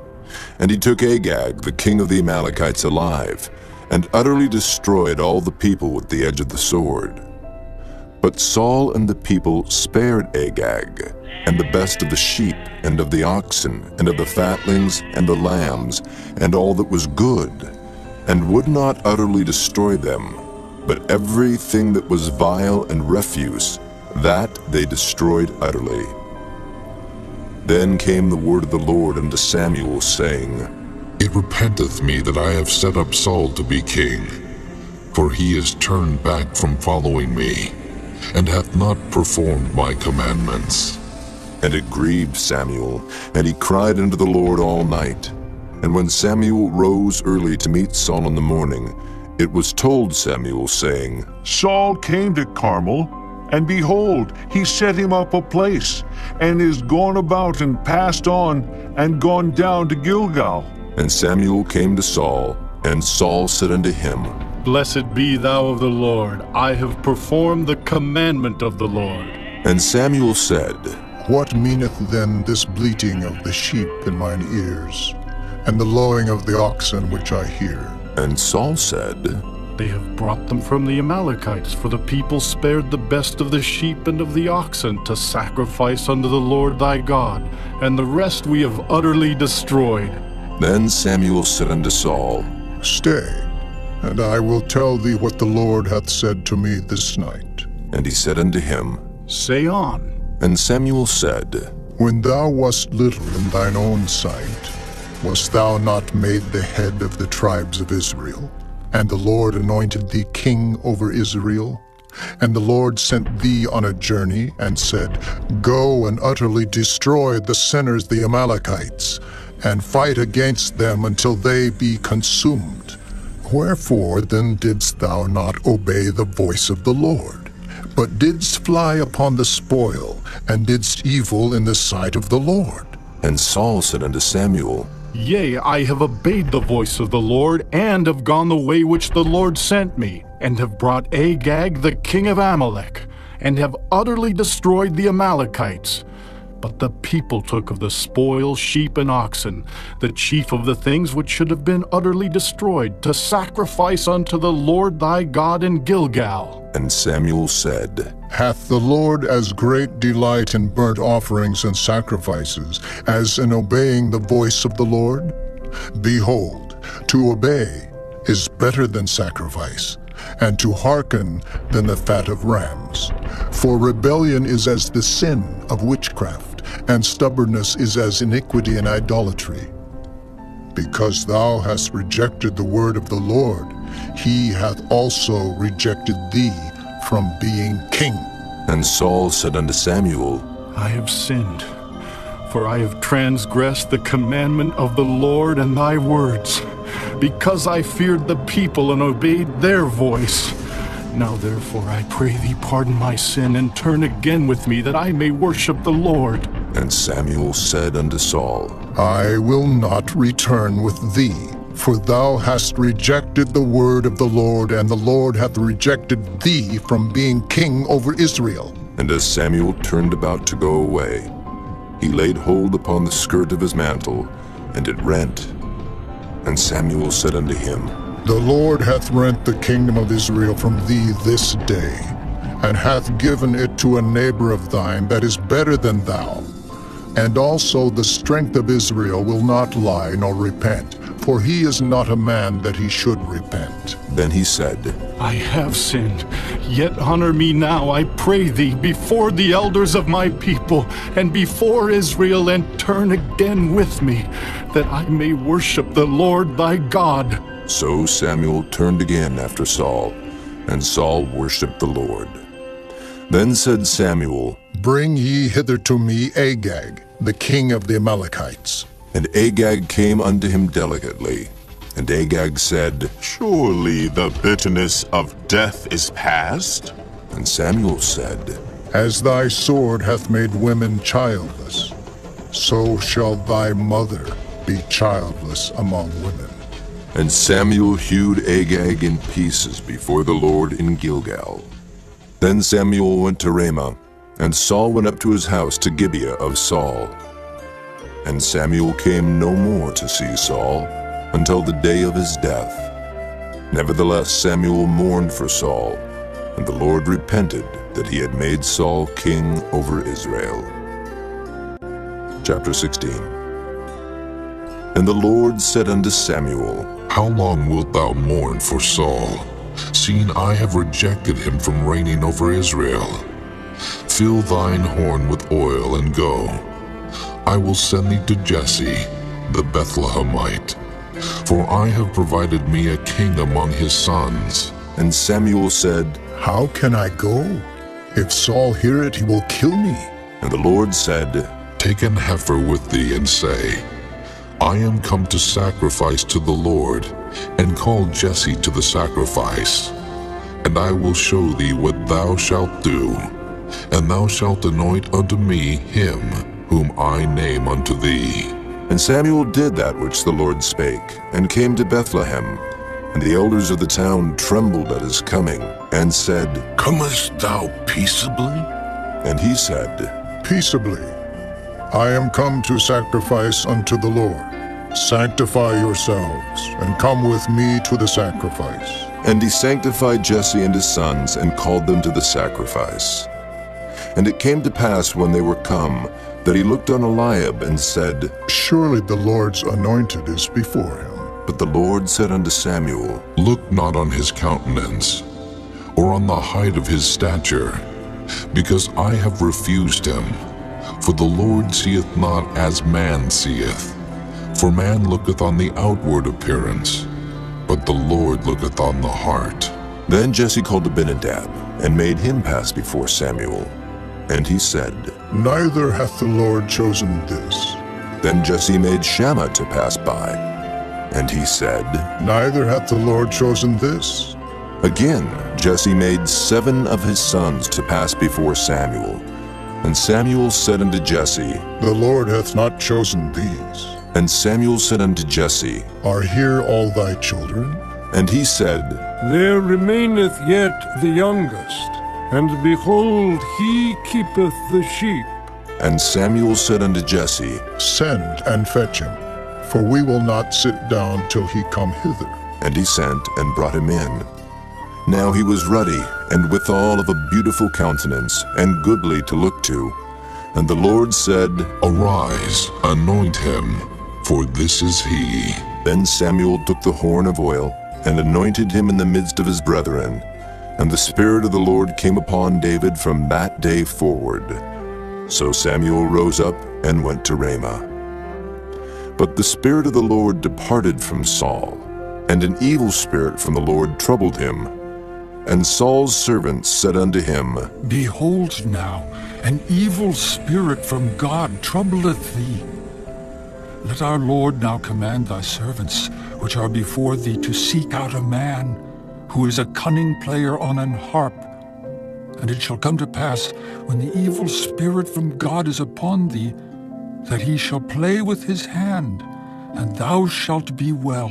And Saul said unto his servants, Provide me now a man that can play well, and bring him to me. Then answered one of the servants, and said, Behold, I have seen a son of Jesse the Bethlehemite, that is cunning in playing, and a mighty valiant man, and a man of war, and prudent in matters, and a comely person, and the Lord is with him. Wherefore Saul sent messengers unto Jesse, and said, Send me David thy son, which is with the sheep. And Jesse took an ass laden with bread, and a bottle of wine, and a kid, and sent them by David his son unto Saul. And David came to Saul, and stood before him, and he loved him greatly, and he became his armor-bearer. And Saul said to Jesse, saying, Let David, I pray thee, stand before me, for he hath found favor in my sight. And it came to pass, when the evil spirit from God was upon Saul, that David took an harp, and played with his hand. So Saul was refreshed, and was well, and the evil spirit departed from him. Chapter 17. Now the Philistines gathered together their armies to battle, and were gathered together at Shochoh, which belongeth to Judah, and pitched between Shochoh and Azekah, in Ephes-dammim. And Saul and the men of Israel were gathered together, and pitched by the valley of Elah, and set the battle in array against the Philistines. And the Philistines stood on a mountain on the one side, and Israel stood on a mountain on the other side, and there was a valley between them. And there went out a champion out of the camp of the Philistines, named Goliath of Gath, whose height was 6 cubits and a span. And he had an helmet of brass upon his head, and he was armed with a coat of mail, and the weight of the coat was 5,000 shekels of brass. And he had greaves of brass upon his legs, and a target of brass between his shoulders. And the staff of his spear was like a weaver's beam, and his spear's head weighed 600 shekels of iron, and one bearing a shield went before him. And he stood and cried unto the armies of Israel, and said unto them, Why are ye come out to set your battle in array? Am not I a Philistine, and ye servants to Saul? Choose you a man for you, and let him come down to me. If he be able to fight with me, and to kill me, then will we be your servants. But if I prevail against him, and kill him, then shall ye be our servants, and serve us. And the Philistines said, I defy the armies of Israel this day.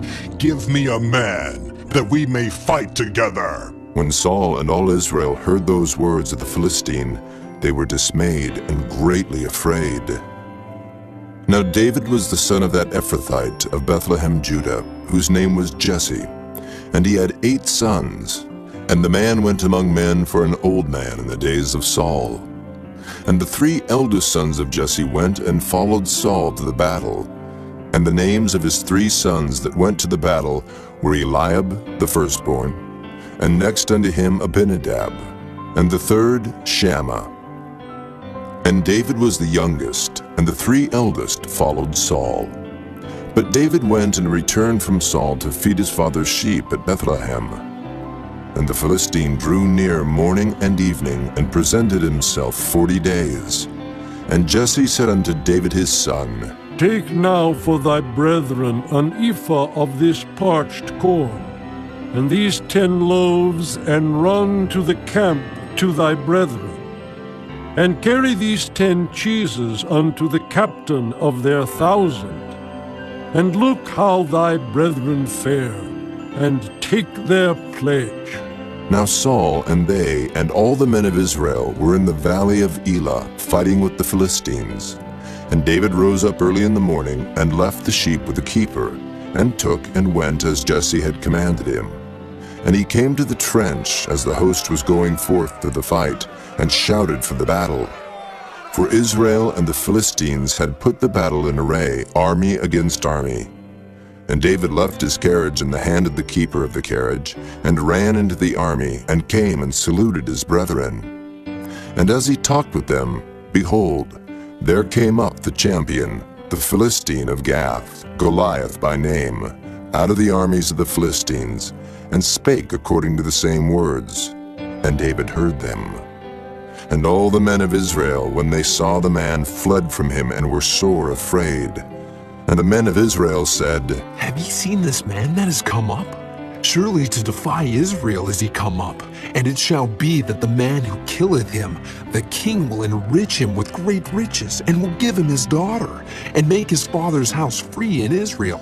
And David spake to the men that stood by him, saying, What shall be done to the man that killeth this Philistine, and taketh away the reproach from Israel? For who is this uncircumcised Philistine, that he should defy the armies of the living God? And the people answered him after this manner, saying, So shall it be done to the man that killeth him. And Eliab his eldest brother heard when he spake unto the men. And Eliab's anger was kindled against David, and he said, Why camest thou down hither?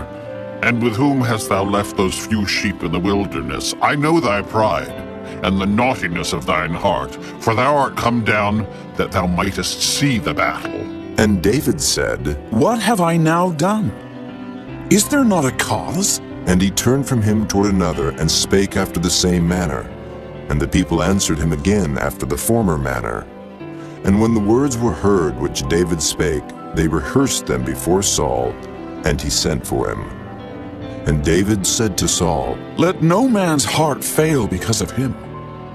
Thy servant will go and fight with this Philistine. And Saul said to David, Thou art not able to go against this Philistine to fight with him, for thou art but a youth, and he a man of war from his youth. And David said unto Saul, Thy servant kept his father's sheep. And there came a lion and a bear, and took a lamb out of the flock. And I went out after him, and smote him, and delivered it out of his mouth. And when he rose against me, I caught him by his beard, and smote him, and slew him. Thy servant slew both the lion and the bear. And this uncircumcised Philistine shall be as one of them, seeing he hath defied the armies of the living God. David said moreover, The Lord that delivered me out of the paw of the lion, and out of the paw of the bear, he will deliver me out of the hand of this Philistine. And Saul said unto David, Go, and the Lord be with thee. And Saul armed David with his armor, and he put an helmet of brass upon his head. Also he armed him with a coat of mail. And David girded his sword upon his armor, and he essayed to go, for he had not proved it. And David said unto Saul, I cannot go with these, for I have not proved them. And David put them off him. And he took his staff in his hand, and chose him 5 smooth stones out of the brook, and put them in a shepherd's bag which he had, even in a scrip. And his sling was in his hand. And he drew near to the Philistine. And the Philistine came on and drew near unto David. And the man that bare the shield went before him. And when the Philistine looked about and saw David, he disdained him, for he was but a youth, and ruddy, and of a fair countenance.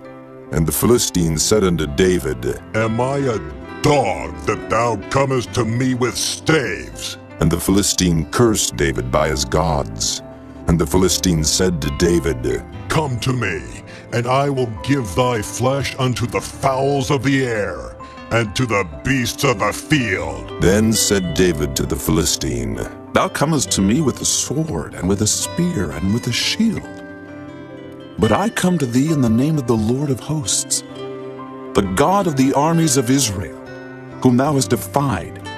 This day will the Lord deliver thee into mine hand, and I will smite thee, and take thine head from thee. And I will give the carcasses of the host of the Philistines this day unto the fowls of the air, and to the wild beasts of the earth, that all the earth may know that there is a God in Israel. And all this assembly shall know that the Lord saveth not with sword and spear, for the battle is the Lord's, and he will give you into our hands. And it came to pass, when the Philistine arose, and came and drew nigh to meet David, that David hasted and ran toward the army to meet the Philistine. And David put his hand in his bag, and took thence a stone, and slang it, and smote the Philistine in his forehead, that the stone sunk into his forehead. And he fell upon his face to the earth.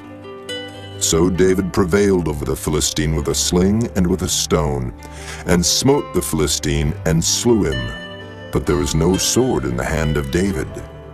Therefore David ran, and stood upon the Philistine, and took his sword, and drew it out of the sheath thereof, and slew him, and cut off his head therewith.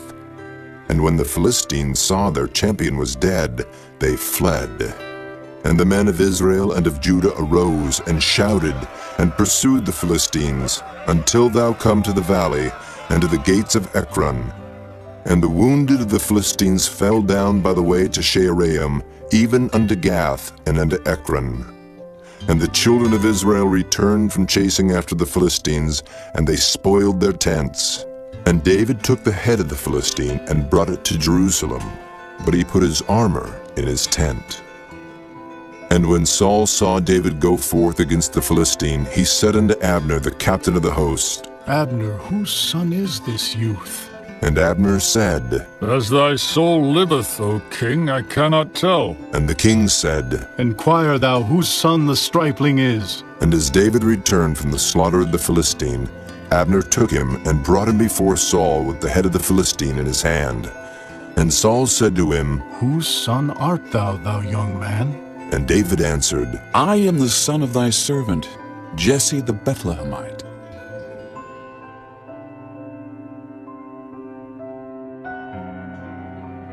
Chapter 18. And it came to pass, when he had made an end of speaking unto Saul, that the soul of Jonathan was knit with the soul of David, and Jonathan loved him as his own soul. And Saul took him that day, and would let him go no more home to his father's house. Then Jonathan and David made a covenant, because he loved him as his own soul. And Jonathan stripped himself of the robe that was upon him, and gave it to David, and his garments, even to his sword, and to his bow, and to his girdle. And David went out whithersoever Saul sent him, and behaved himself wisely. And Saul set him over the men of war, and he was accepted in the sight of all the people, and also in the sight of Saul's servants. And it came to pass as they came, when David was returned from the slaughter of the Philistine, that the women came out of all cities of Israel, singing and dancing to meet King Saul, with tabrets, with joy, and with instruments of music. And the women answered one another as they played, and said, Saul hath slain his thousands, and David his 10,000s. And Saul was very wroth, and the saying displeased him. And he said, They have ascribed unto David 10,000s, and to me they have ascribed but thousands. And what can he have more but the kingdom? And Saul eyed David from that day and forward. And it came to pass on the morrow that the evil spirit from God came upon Saul, and he prophesied in the midst of the house. And David played with his hand as at other times. And there was a javelin in Saul's hand. And Saul cast the javelin, for he said, I will smite David even to the wall with it. And David avoided out of his presence twice. And Saul was afraid of David, because the Lord was with him, and was departed from Saul. Therefore Saul removed him from him, and made him his captain over 1,000. And he went out and came in before the people. And David behaved himself wisely in all his ways, and the Lord was with him. Wherefore when Saul saw that he behaved himself very wisely, he was afraid of him. But all Israel and Judah loved David, because he went out and came in before them. And Saul said to David, Behold, my elder daughter Merab, her will I give thee to wife. Only be thou valiant for me, and fight the Lord's battles. For Saul said, Let not mine hand be upon him, but let the hand of the Philistines be upon him. And David said unto Saul, Who am I? And what is my life, or my father's family in Israel, that I should be son-in-law to the king? But it came to pass at the time when Merab, Saul's daughter, should have been given to David, that she was given unto Adriel the Maholathite to wife. And Michal, Saul's daughter, loved David. And they told Saul, and the thing pleased him. And Saul said, I will give him her that she may be a snare to him, and that the hand of the Philistines may be against him. Wherefore Saul said to David, Thou shalt this day be my son-in-law in the one of the twain. And Saul commanded his servants, saying, Commune with David secretly, and say, Behold, the king hath delight in thee, and all his servants love thee. Now therefore be the king's son-in-law. And Saul's servants spake those words in the ears of David. And David said, Seemeth it to you a light thing to be a king's son-in-law, seeing that I am a poor man and lightly esteemed? And the servants of Saul told him, saying, On this manner spake David. And Saul said, Thus shall ye say to David, The king desireth not any dowry, but 100 foreskins of the Philistines, to be avenged of the king's enemies. But Saul thought to make David fall by the hand of the Philistines. And when his servants told David these words, it pleased David well to be the king's son-in-law, and the days were not expired. Wherefore David arose and went, he and his men, and slew of the Philistines 200 men. And David brought their foreskins, and they gave them in full tale to the king, that he might be the king's son-in-law. And Saul gave him Michal his daughter to wife.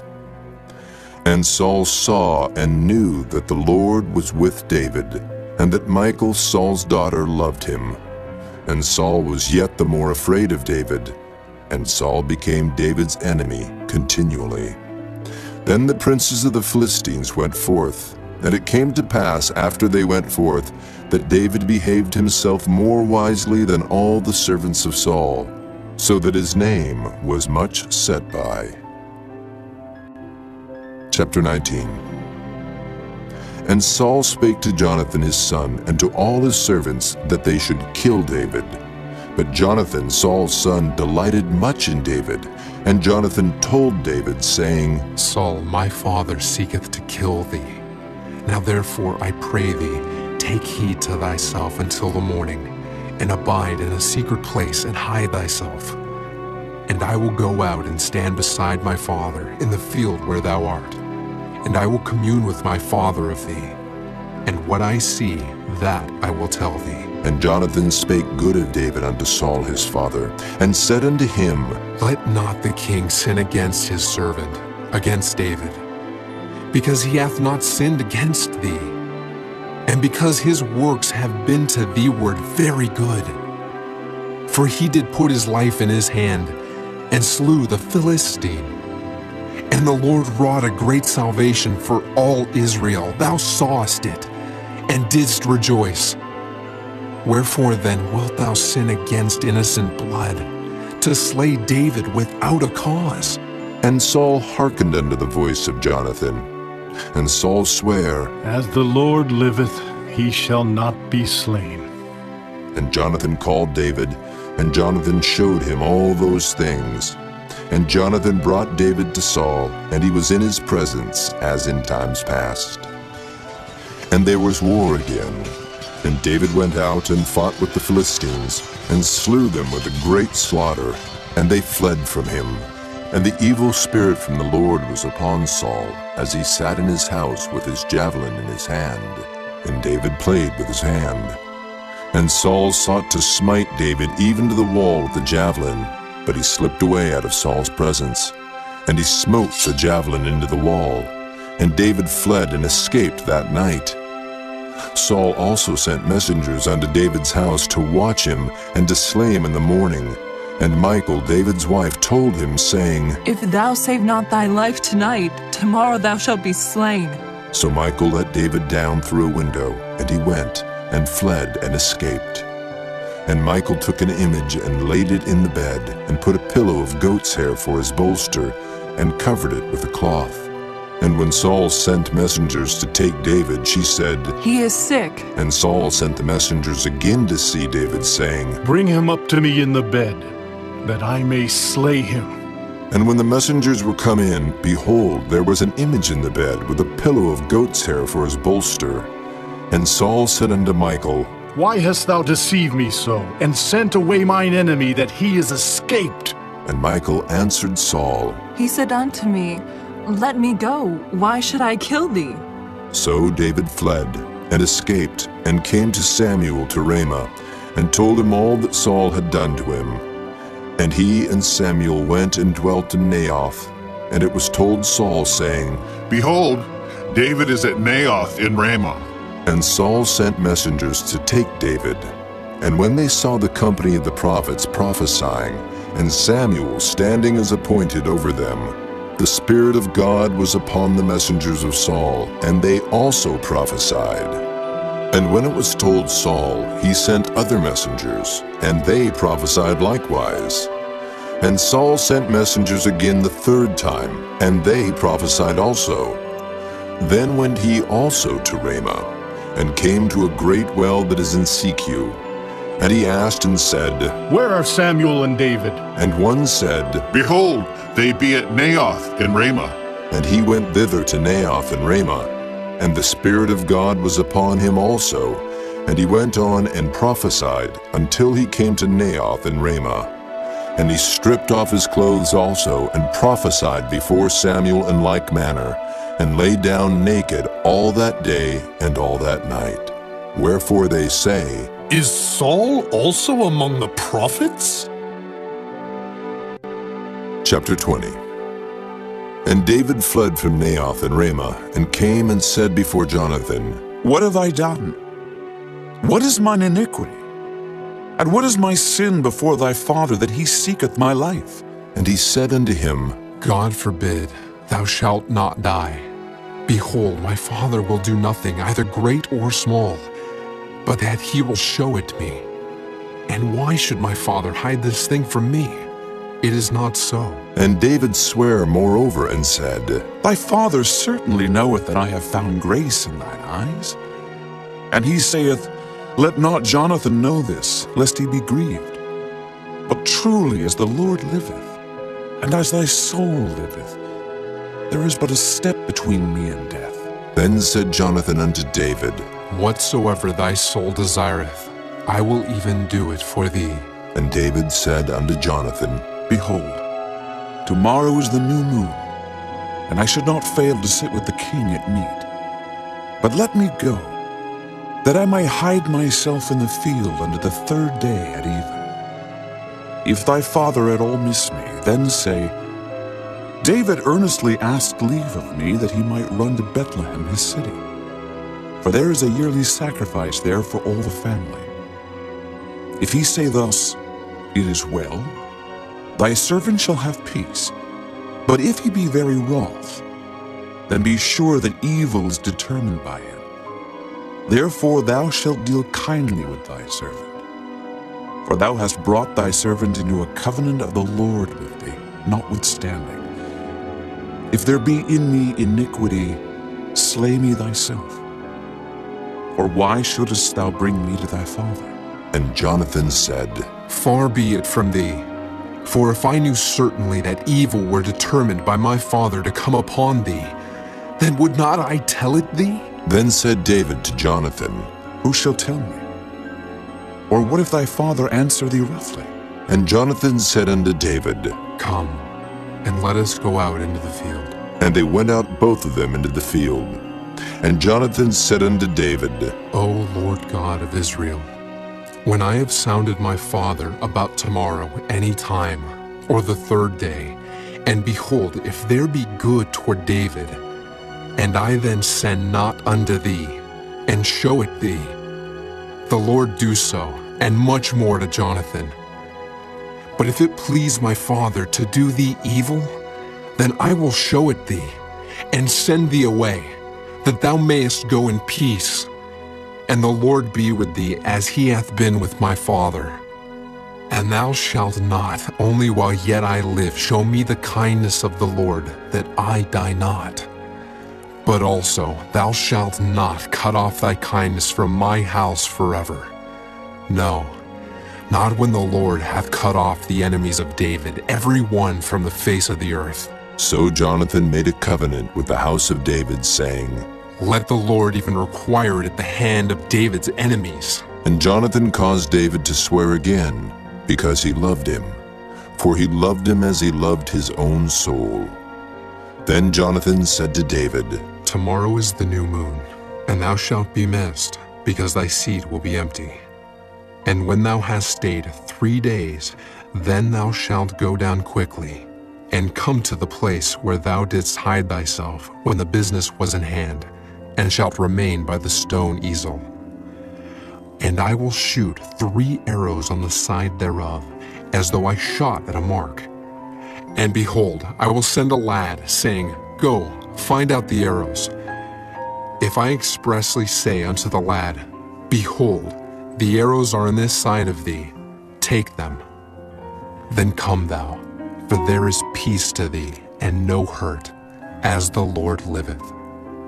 But if I say thus unto the young man, Behold, the arrows are beyond thee, go thy way, for the Lord hath sent thee away. And as touching the matter which thou and I have spoken of, behold, the Lord be between thee and me forever. So David hid himself in the field. And when the new moon was come, the king sat him down to eat meat. And the king sat upon his seat as at other times, even upon a seat by the wall. And Jonathan arose, and Abner sat by Saul's side, and David's place was empty. Nevertheless Saul spake not anything that day, for he thought, Something hath befallen him. He is not clean. Surely he is not clean.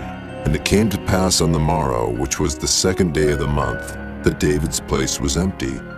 And Saul said unto Jonathan his son, Wherefore cometh not the son of Jesse to meat, neither yesterday nor today? And Jonathan answered Saul, David earnestly asked leave of me to go to Bethlehem. And he said, Let me go, I pray thee. For our family hath a sacrifice in the city, and my brother, he hath commanded me to be there.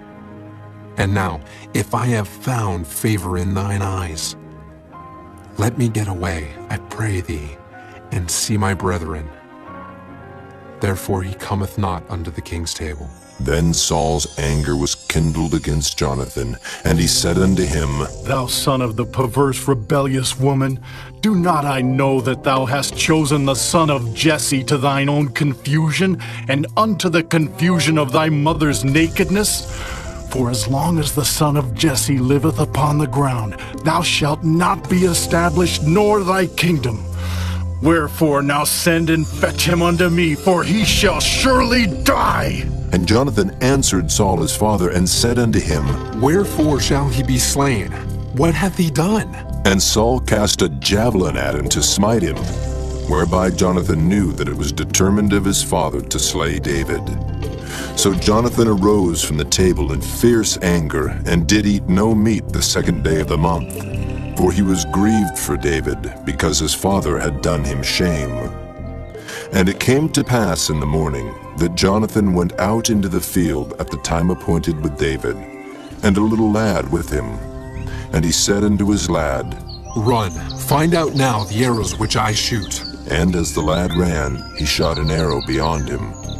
And when the lad was come to the place of the arrow which Jonathan had shot, Jonathan cried after the lad and said, Is not the arrow beyond thee? And Jonathan cried after the lad, Make speed, haste, stay not. And Jonathan's lad gathered up the arrows and came to his master. But the lad knew not anything, only Jonathan and David knew the matter. And Jonathan gave his artillery unto his lad, and said unto him, Go, carry them to the city. And as soon as the lad was gone, David arose out of a place toward the south, and fell on his face to the ground, and bowed himself 3 times. And they kissed one another, and wept one with another, until David exceeded. And Jonathan said to David, Go in peace, for as much as we have sworn, both of us, in the name of the Lord, saying, The Lord be between me and thee, and between my seed and thy seed, forever. And he arose and departed, and Jonathan went into the city. Chapter 21. Then came David to Nob, to Ahimelech the priest. And Ahimelech was afraid at the meeting of David, and said unto him, Why art thou alone, and no man with thee? And David said unto Ahimelech the priest, The king hath commanded me a business, and hath said unto me, Let no man know anything of the business whereabout I send thee, and what I have commanded thee. And I have appointed my servants to such and such a place. Now therefore, what is under thine hand? Give me 5 loaves of bread in mine hand, or what there is present. And the priest answered David and said, There is no common bread under mine hand, but there is hallowed bread, if the young men have kept themselves at least from women. And David answered the priest and said unto him, Of a truth, women have been kept from us about these 3 days, since I came out, and the vessels of the young men are holy, and the bread is in a manner common, yea, though it were sanctified this day in the vessel. So the priest gave him hallowed bread, for there was no bread there but the showbread that was taken from before the Lord, to put hot bread in the day when it was taken away. Now a certain man of the servants of Saul was there that day, detained before the Lord, and his name was Doeg, an Edomite, the chiefest of the herdmen that belonged to Saul. And David said unto Ahimelech, And is there not here under thine hand spear or sword? For I have neither brought my sword nor my weapons with me, because the king's business required haste. And the priest said, The sword of Goliath the Philistine, whom thou slewest in the valley of Elah. Behold, it is here wrapped in a cloth behind the ephod. If thou wilt take that, take it, for there is no other save that here. And David said, There is none like that. Give it me. And David arose and fled that day for fear of Saul, and went to Achish the king of Gath. And the servants of Achish said unto him, Is not this David the king of the land? Did they not sing one to another of him in dances, saying, Saul hath slain his thousands, and David his 10,000s? And David laid up these words in his heart, and was sore afraid of Achish the king of Gath. And he changed his behavior before them, and feigned himself mad in their hands, and scrabbled on the doors of the gate, and let his spittle fall down upon his beard. Then said Achish unto his servants, Lo, ye see the man is mad. Wherefore then have ye brought him to me? Have I need of mad men, that ye have brought this fellow to play the madman in my presence? Shall this fellow come into my house? Chapter 22. David therefore departed thence, and escaped to the cave Adullam. And when his brethren and all his father's house heard it, they went down thither to him. And every one that was in distress, and every one that was in debt, and every one that was discontented, gathered themselves unto him, and he became a captain over them. And there were with him about 400 men. And David went thence to Mizpah of Moab, and he said unto the king of Moab, Let my father and my mother, I pray thee, come forth, and be with you till I know what God will do for me. And he brought them before the king of Moab, and they dwelt with him all the while that David was in the hold. And the prophet Gad said unto David, Abide not in the hold. Depart, and get thee into the land of Judah. Then David departed, and came into the forest of Hereth. When Saul heard that David was discovered, and the men that were with him, now Saul abode in Gibeah under a tree in Ramah, having his spear in his hand, and all his servants were standing about him. Then Saul said unto his servants that stood about him, Hear now, ye Benjamites, will the son of Jesse give every one of you fields and vineyards, and make you all captains of thousands and captains of hundreds?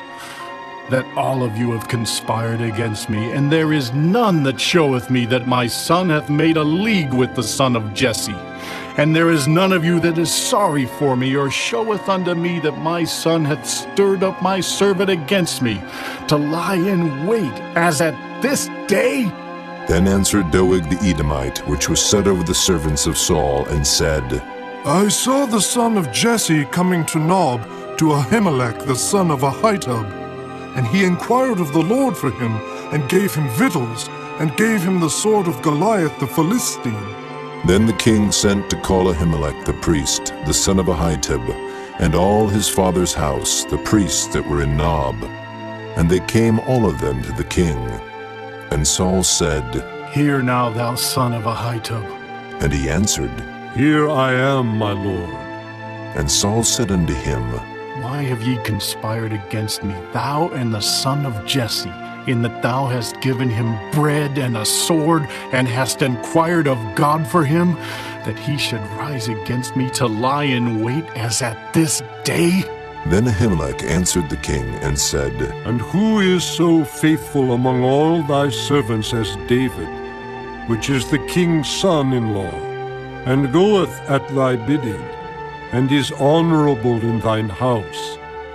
Did I then begin to inquire of God for him? Be it far from me.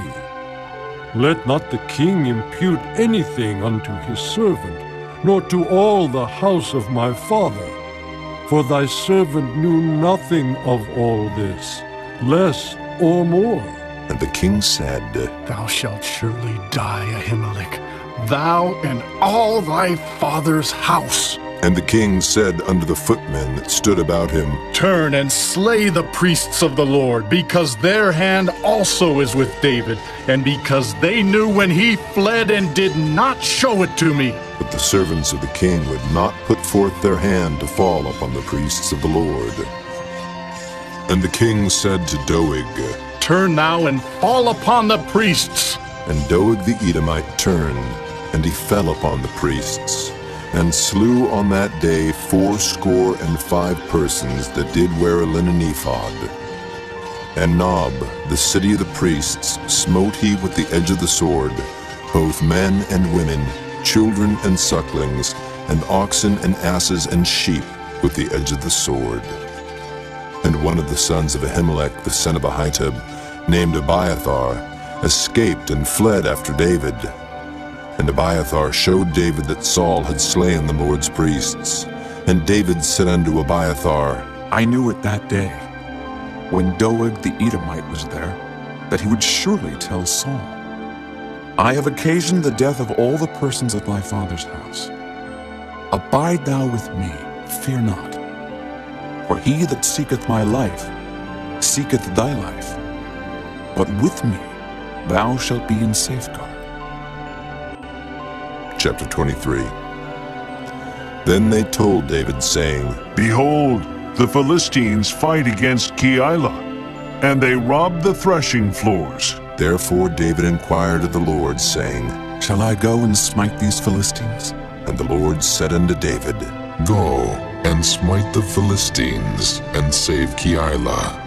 And David's men said unto him, Behold, we be afraid here in Judah. How much more then if we come to Keilah against the armies of the Philistines? Then David inquired of the Lord yet again.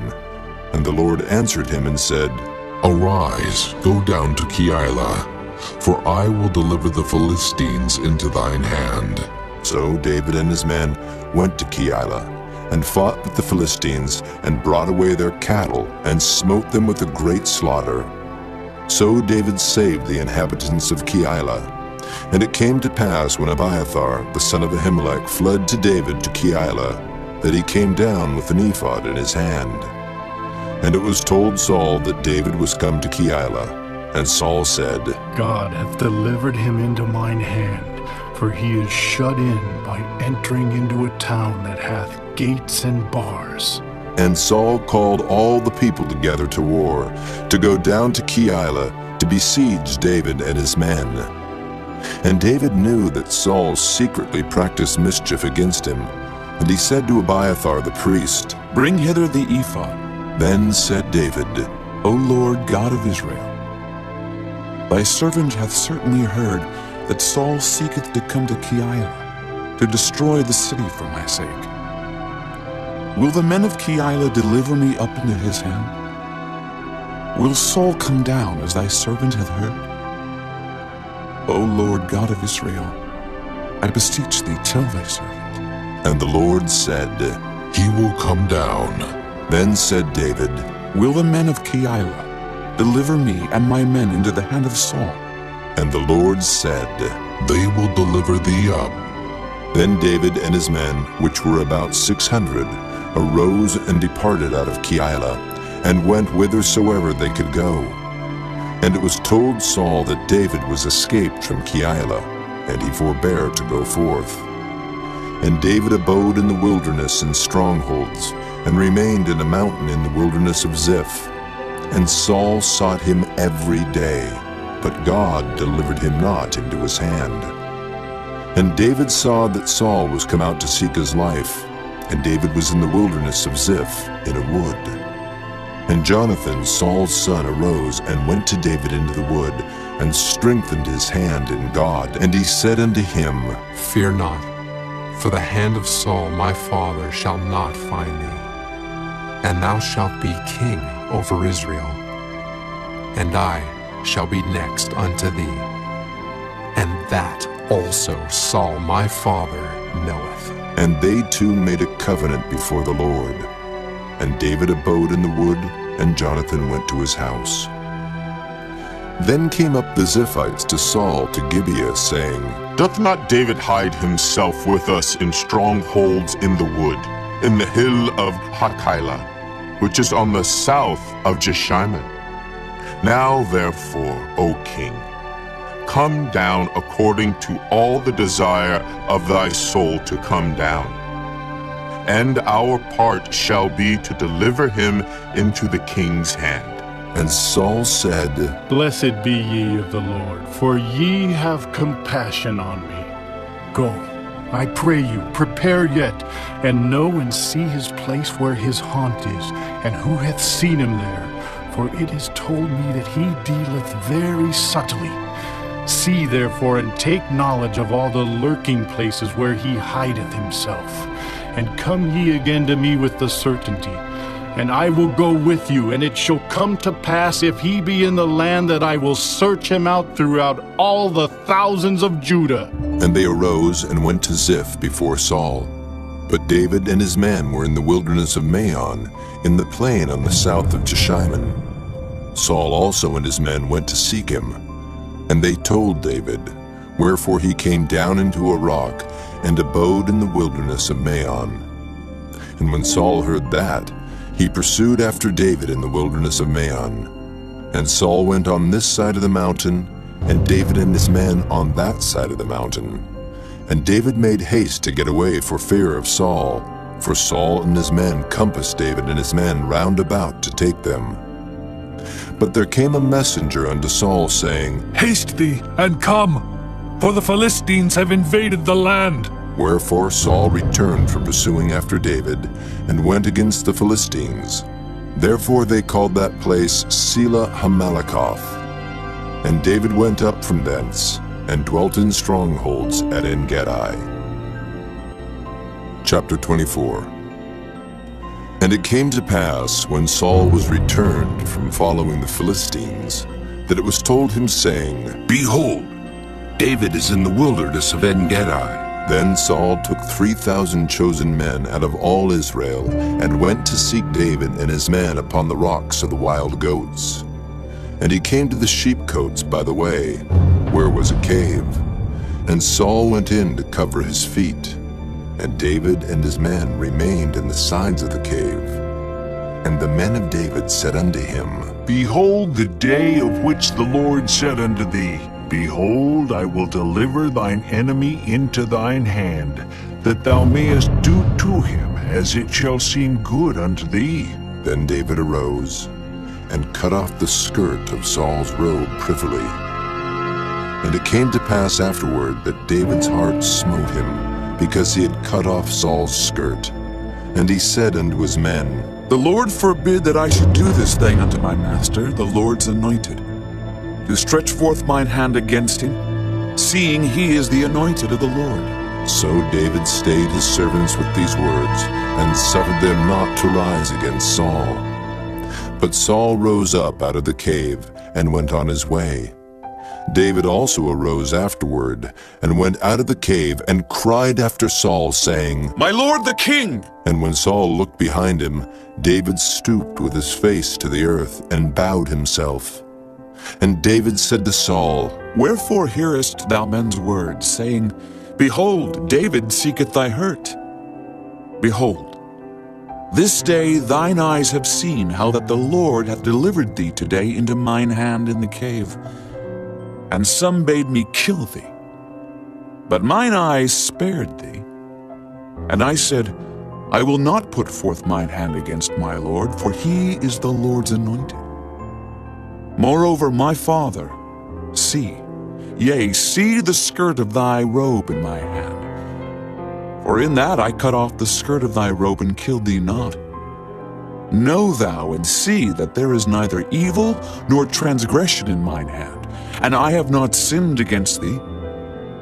Yet thou huntest my soul to take it. The Lord judge between me and thee, and the Lord avenge me of thee. But mine hand shall not be upon thee. As saith the proverb of the ancients, wickedness proceedeth from the wicked. But mine hand shall not be upon thee. After whom is the king of Israel come out? After whom dost thou pursue? After a dead dog, after a flea. The Lord therefore be judge, and judge between me and thee, and see, and plead my cause, and deliver me out of thine hand. And it came to pass, when David had made an end of speaking these words unto Saul, that Saul said, Is this thy voice, my son David? And Saul lifted up his voice and wept. And he said to David, Thou art more righteous than I, for thou hast rewarded me good, whereas I have rewarded thee evil.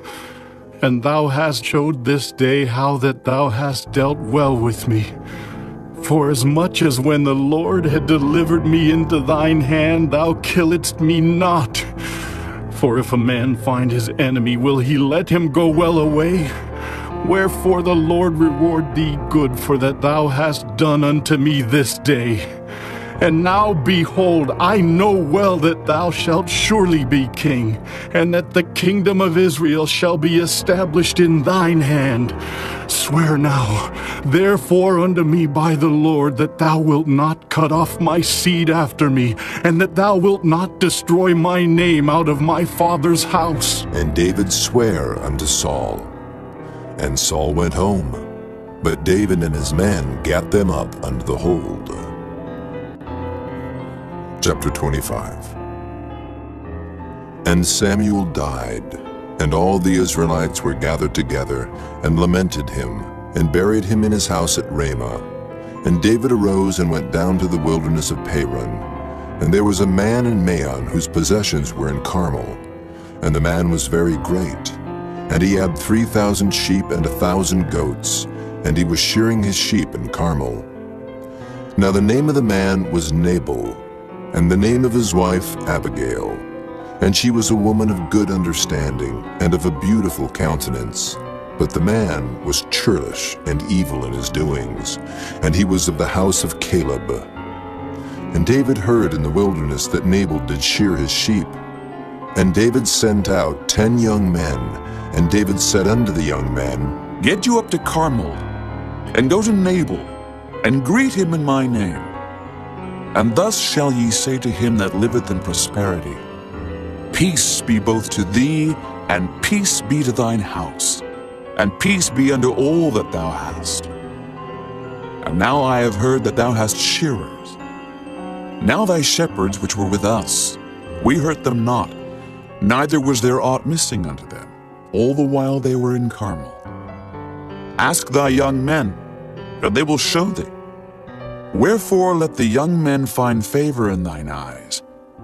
For we come in a good day.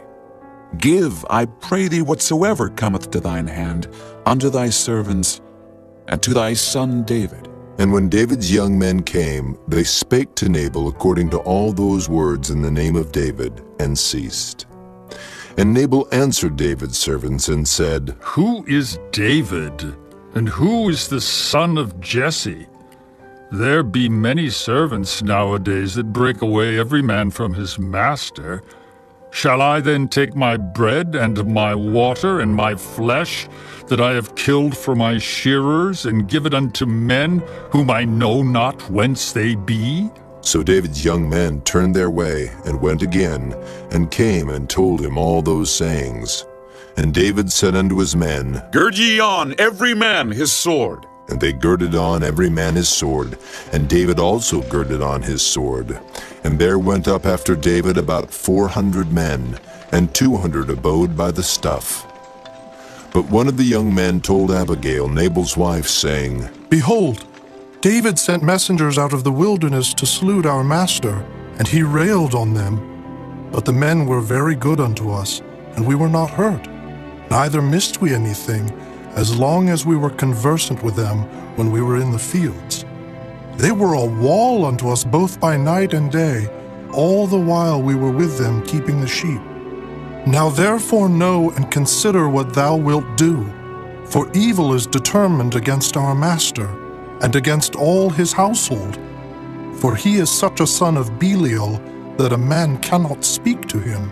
Then Abigail made haste, and took 200 loaves, and 2 bottles of wine, and 5 sheep ready dressed, and 5 measures of parched corn, and 100 clusters of raisins, and 200 cakes of figs, and laid them on asses.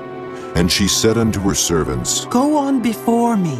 Behold, I come after you. But she told not her husband Nabal.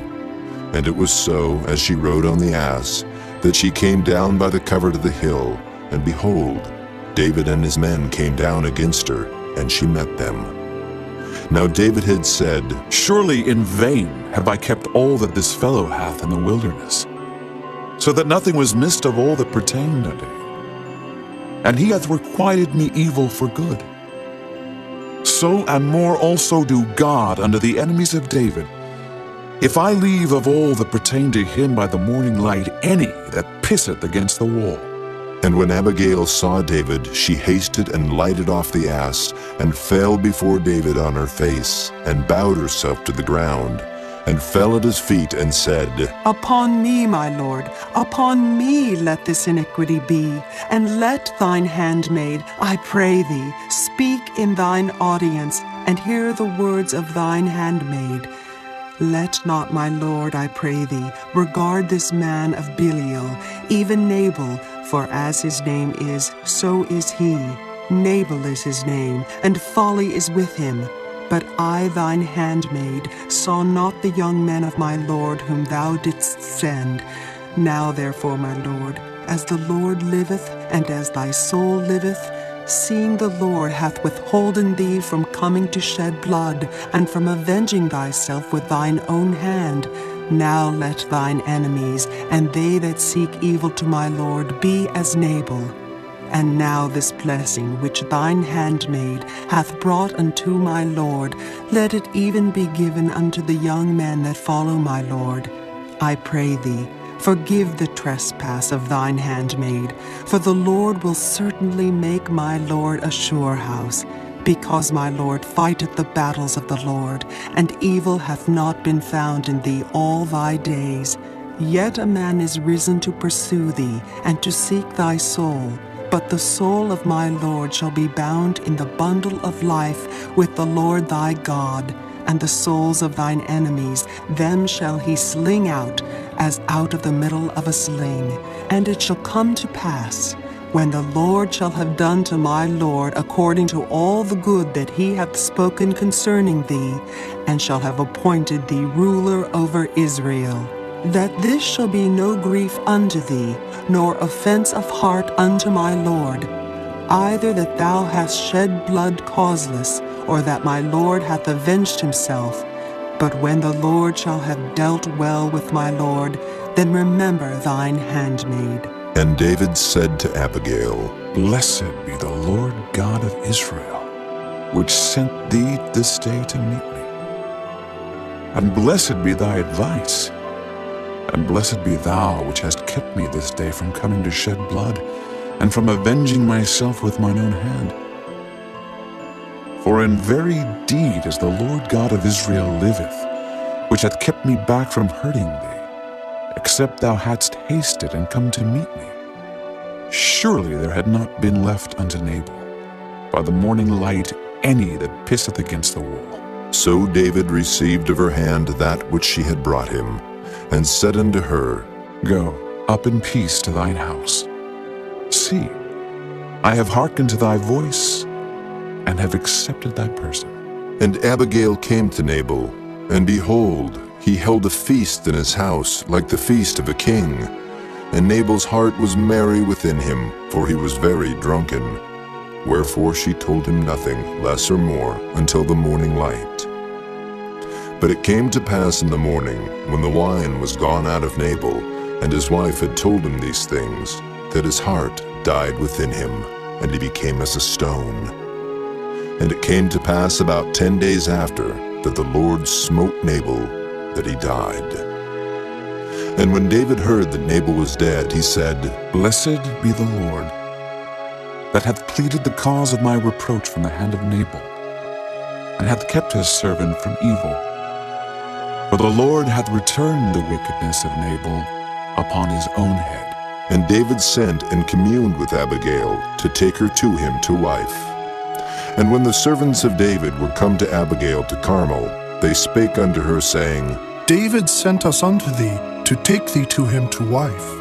And she rose, and bowed herself on her face to the earth, and said, Behold, let thine handmaid be a servant to wash the feet of the servants of my Lord. And Abigail hasted, and arose, and rode upon an ass with 5 damsels of hers that went after her.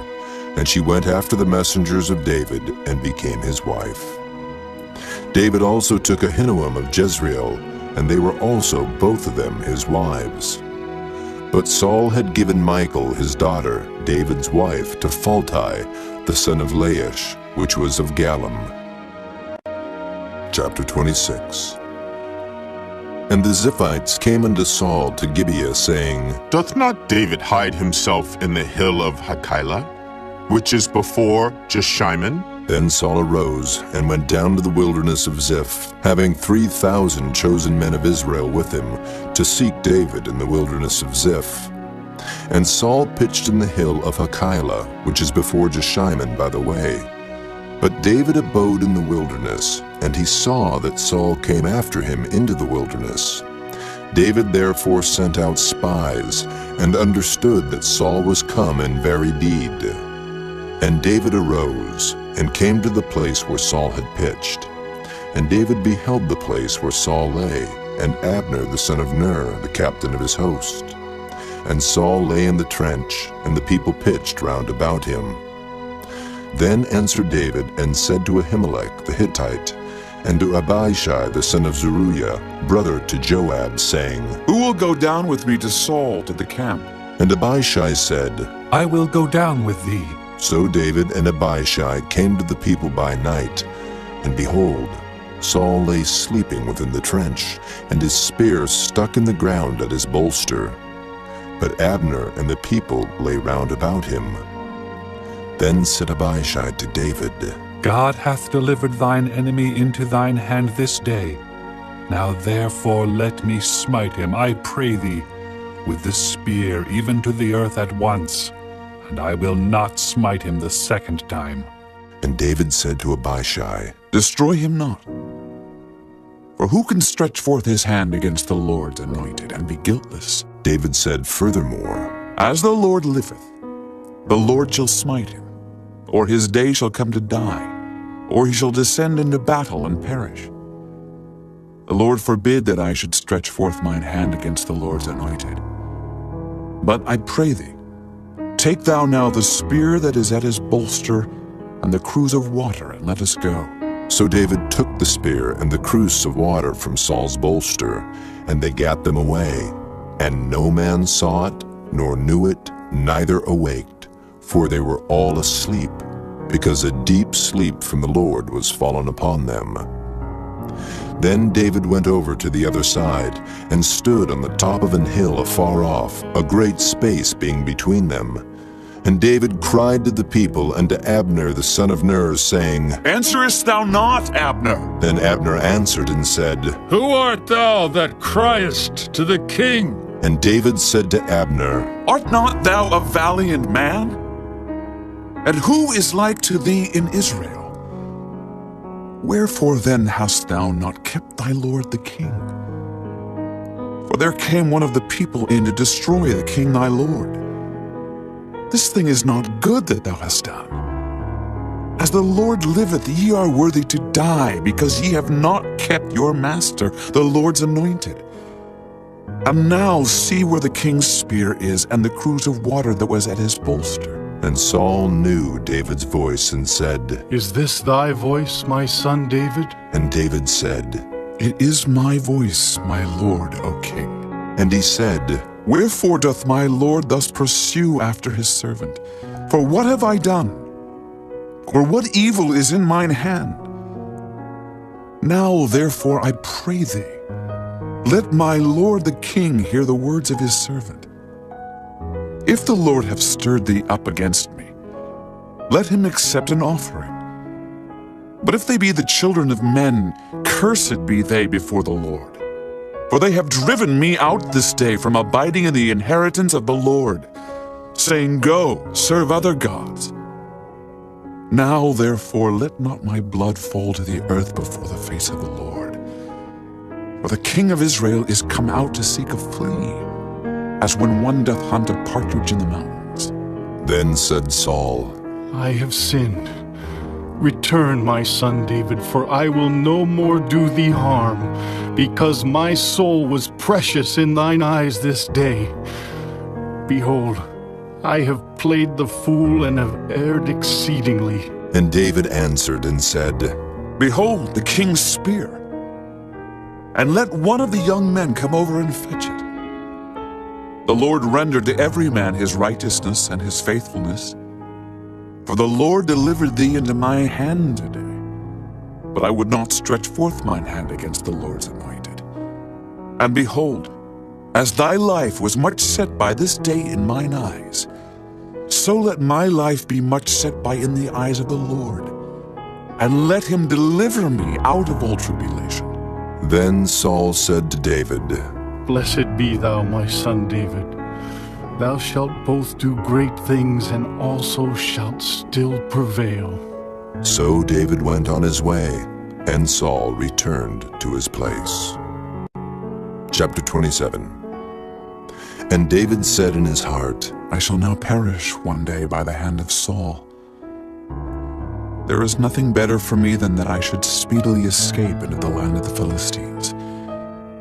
And Saul shall despair of me, to seek me any more in any coast of Israel. So shall I escape out of his hand. And David arose, and he passed over with the 600 men that were with him unto Achish the son of Maoch, king of Gath. And David dwelt with Achish at Gath, he and his men, every man with his household, even David with his 2 wives, Ahinoam the Jezreelitess, and Abigail the Carmelitess, Nabal's wife. And it was told Saul that David was fled to Gath, and he sought no more again for him. And David said unto Achish, If I have now found grace in thine eyes, let them give me a place in some town in the country, that I may dwell there. For why should thy servant dwell in the royal city with thee? Then Achish gave him Ziklag that day. Wherefore Ziklag pertaineth unto the kings of Judah unto this day. And the time that David dwelt in the country of the Philistines was a full year and 4 months. And David and his men went up, and invaded the Geshurites, and the Gezrites, and the Amalekites, for those nations were of old the inhabitants of the land, as thou goest to Shur, even unto the land of Egypt. And David smote the land, and left neither man nor woman alive, and took away the sheep, and the oxen, and the asses, and the camels, and the apparel, and returned, and came to Achish. And Achish said, Whither have ye made a road today? And David said, Against the south of Judah, and against the south of the Jerahmeelites, and against the south of the Kenites. And David saved neither man nor woman alive to bring tidings to Gath, saying, Lest they should tell on us, saying, So did David. And so will be his manner all the while he dwelleth in the country of the Philistines. And Achish believed David, saying, He hath made his people Israel utterly to abhor him. Therefore he shall be my servant forever. Chapter 28. And it came to pass in those days that the Philistines gathered their armies together for warfare, to fight with Israel. And Achish said unto David, Know thou assuredly that thou shalt go out with me to battle, thou and thy men. And David said to Achish, Surely thou shalt know what thy servant can do. And Achish said to David, Therefore will I make thee keeper of mine head forever. Now Samuel was dead, and all Israel had lamented him, and buried him in Ramah, even in his own city. And Saul had put away those that had familiar spirits, and the wizards out of the land. And the Philistines gathered themselves together, and came, and pitched in Shunem. And Saul gathered all Israel together, and they pitched in Gilboa. And when Saul saw the host of the Philistines, he was afraid, and his heart greatly trembled. And when Saul inquired of the Lord answered him not, neither by dreams, nor by Urim, nor by prophets. Then said Saul unto his servants, Seek me a woman that hath a familiar spirit, that I may go to her and inquire of her. And his servants said to him, Behold, there is a woman that hath a familiar spirit at Endor. And Saul disguised himself, and put on other raiment, and he went, and 2 men with him. And they came to the woman by night, and he said, I pray thee, divine unto me by the familiar spirit, and bring me him up whom I shall name unto thee. And the woman said unto him, Behold, thou knowest what Saul hath done, how he hath cut off those that have familiar spirits, and the wizards out of the land. Wherefore then layest thou a snare for my life, to cause me to die? And Saul sware to her by the Lord, saying, As the Lord liveth, there shall no punishment happen to thee for this thing. Then said the woman, Whom shall I bring up unto thee? And he said, Bring me up Samuel. And when the woman saw Samuel, she cried with a loud voice. And the woman spake to Saul, saying, Why hast thou deceived me? For thou art Saul. And the king said unto her, Be not afraid, for what sawest thou? And the woman said unto Saul, I saw gods ascending out of the earth. And he said unto her, What form is he of? And she said, An old man cometh up, and he is covered with a mantle. And Saul perceived that it was Samuel. And he stooped with his face to the ground, and bowed himself. And Samuel said to Saul, Why hast thou disquieted me to bring me up? And Saul answered, I am sore distressed, for the Philistines make war against me, and God is departed from me, and answereth me no more, neither by prophets nor by dreams. Therefore I have called thee, that thou mayest make known unto me what I shall do. Then said Samuel, Wherefore then dost thou ask of me, seeing the Lord is departed from thee, and is become thine enemy? And the Lord hath done to him as he spake by me. For the Lord hath rent the kingdom out of thine hand, and given it to thy neighbor, even to David, because thou obeyedst not the voice of the Lord, nor executest his fierce wrath upon Amalek. Therefore hath the Lord done this thing unto thee this day. Moreover, the Lord will also deliver Israel with thee into the hand of the Philistines. And tomorrow shalt thou and thy sons be with me. The Lord also shall deliver the host of Israel into the hand of the Philistines. Then Saul fell straightway all along on the earth, and was sore afraid, because of the words of Samuel. And there was no strength in him, for he had eaten no bread all the day, nor all the night. And the woman came unto Saul, and saw that he was sore troubled, and said unto him, Behold, thine handmaid hath obeyed thy voice, and I have put my life in my hand, and have hearkened unto thy words which thou spakest unto me. Now therefore I pray thee, hearken thou also unto the voice of thine handmaid, and let me set a morsel of bread before thee, and eat, that thou mayest have strength when thou goest on thy way. But he refused and said, I will not eat. But his servants, together with the woman, compelled him, and he hearkened unto their voice. So he arose from the earth and sat upon the bed. And the woman had a fat calf in the house, and she hasted and killed it, and took flour and kneaded it, and did bake unleavened bread thereof. And she brought it before Saul and before his servants, and they did eat. Then they rose up and went away that night. Chapter 29. Now the Philistines gathered together all their armies to Aphek, and the Israelites pitched by a fountain which is in Jezreel. And the lords of the Philistines passed on by hundreds and by thousands, but David and his men passed on in the rearward with Achish. Then said the princes of the Philistines, What do these Hebrews here? And Achish said unto the princes of the Philistines, Is not this David, the servant of Saul, the king of Israel, which hath been with me these days, or these years?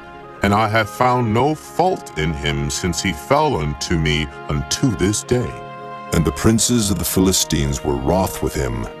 And the princes of the Philistines said unto him, Make this fellow return, that he may go again to his place which thou hast appointed him, and let him not go down with us to battle, lest in the battle he be an adversary to us.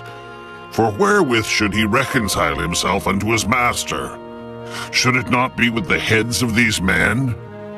Is not this David, of whom they sang one to another in dances, saying, Saul slew his thousands, and David his 10,000s? Then Achish called David, and said unto him, Surely, as the Lord liveth, thou hast been upright, and thy going out and thy coming in with me in the host is good in my sight. For I have not found evil in thee since the day of thy coming unto me unto this day. Nevertheless, the Lord's favor thee not. Wherefore now return, and go in peace, that thou displease not the lords of the Philistines. And David said unto Achish, But what have I done? And what hast thou found in thy servant so long as I have been with thee unto this day, that I may not go fight against the enemies of my lord the king? And Achish answered and said to David, I know that thou art good in my sight, as an angel of God. Notwithstanding, the princes of the Philistines have said, He shall not go up with us to the battle. Wherefore now rise up early in the morning with thy master's servants that are come with thee, and as soon as ye be up early in the morning, and have light, depart. So David and his men rose up early to depart in the morning, to return into the land of the Philistines. And the Philistines went up to Jezreel. Chapter 30. And it came to pass, when David and his men were come to Ziklag on the third day, that the Amalekites had invaded the south and Ziklag, and smitten Ziklag, and burned it with fire, and had taken the women captives that were therein. They slew not any, either great or small, but carried them away, and went on their way. So David and his men came to the city, and behold, it was burned with fire, and their wives and their sons and their daughters were taken captives. Then David and the people that were with him lifted up their voice and wept until they had no more power to weep. And David's 2 wives were taken captives, Ahinoam the Jezreelitess, and Abigail the wife of Nabal the Carmelite. And David was greatly distressed, for the people spake of stoning him, because the soul of all the people was grieved, every man for his sons and for his daughters. But David encouraged himself in the Lord his God. And David said to Abiathar the priest, Ahimelech's son, I pray thee, bring me hither the ephod. And Abiathar brought thither the ephod to David. And David inquired at the Lord, saying, Shall I pursue after this troop? Shall I overtake them? And he answered him, Pursue, for thou shalt surely overtake them, and without fail recover all. So David went, he and the 600 men that were with him, and came to the brook Besor, where those that were left behind stayed. But David pursued, he and 400 men, for 200 abode behind, which were so faint that they could not go over the brook Besor. And they found an Egyptian in the field, and brought him to David, and gave him bread, and he did eat. And they made him drink water. And they gave him a piece of a cake of figs, and 2 clusters of raisins. And when he had eaten, his spirit came again to him, for he had eaten no bread, nor drunk any water 3 days and 3 nights. And David said unto him, To whom belongest thou? And whence art thou? And he said, I am a young man of Egypt, servant to an Amalekite. And my master left me, because 3 days agone I fell sick. We made an invasion upon the south of the Kerethites, and upon the coast which belongeth to Judah, and upon the south of Caleb. And we burned Ziklag with fire. And David said to him, Canst thou bring me down to this company? And he said, Swear unto me by God that thou wilt neither kill me, nor deliver me into the hands of my master, and I will bring thee down to this company. And when he had brought him down, behold, they were spread abroad upon all the earth, eating and drinking and dancing, because of all the great spoil that they had taken out of the land of the Philistines, and out of the land of Judah. And David smote them from the twilight even unto the evening of the next day, and there escaped not a man of them, save 400 young men, which rode upon camels and fled. And David recovered all that the Amalekites had carried away, and David rescued his 2 wives. And there was nothing lacking to them, neither small nor great, neither sons nor daughters, neither spoil nor anything that they had taken to them. David recovered all. And David took all the flocks and the herds which they drave before those other cattle, and said, This is David's spoil. And David came to the 200 men which were so faint that they could not follow David, whom they had made also to abide at the brook Besor. And they went forth to meet David, and to meet the people that were with him. And when David came near to the people, he saluted them.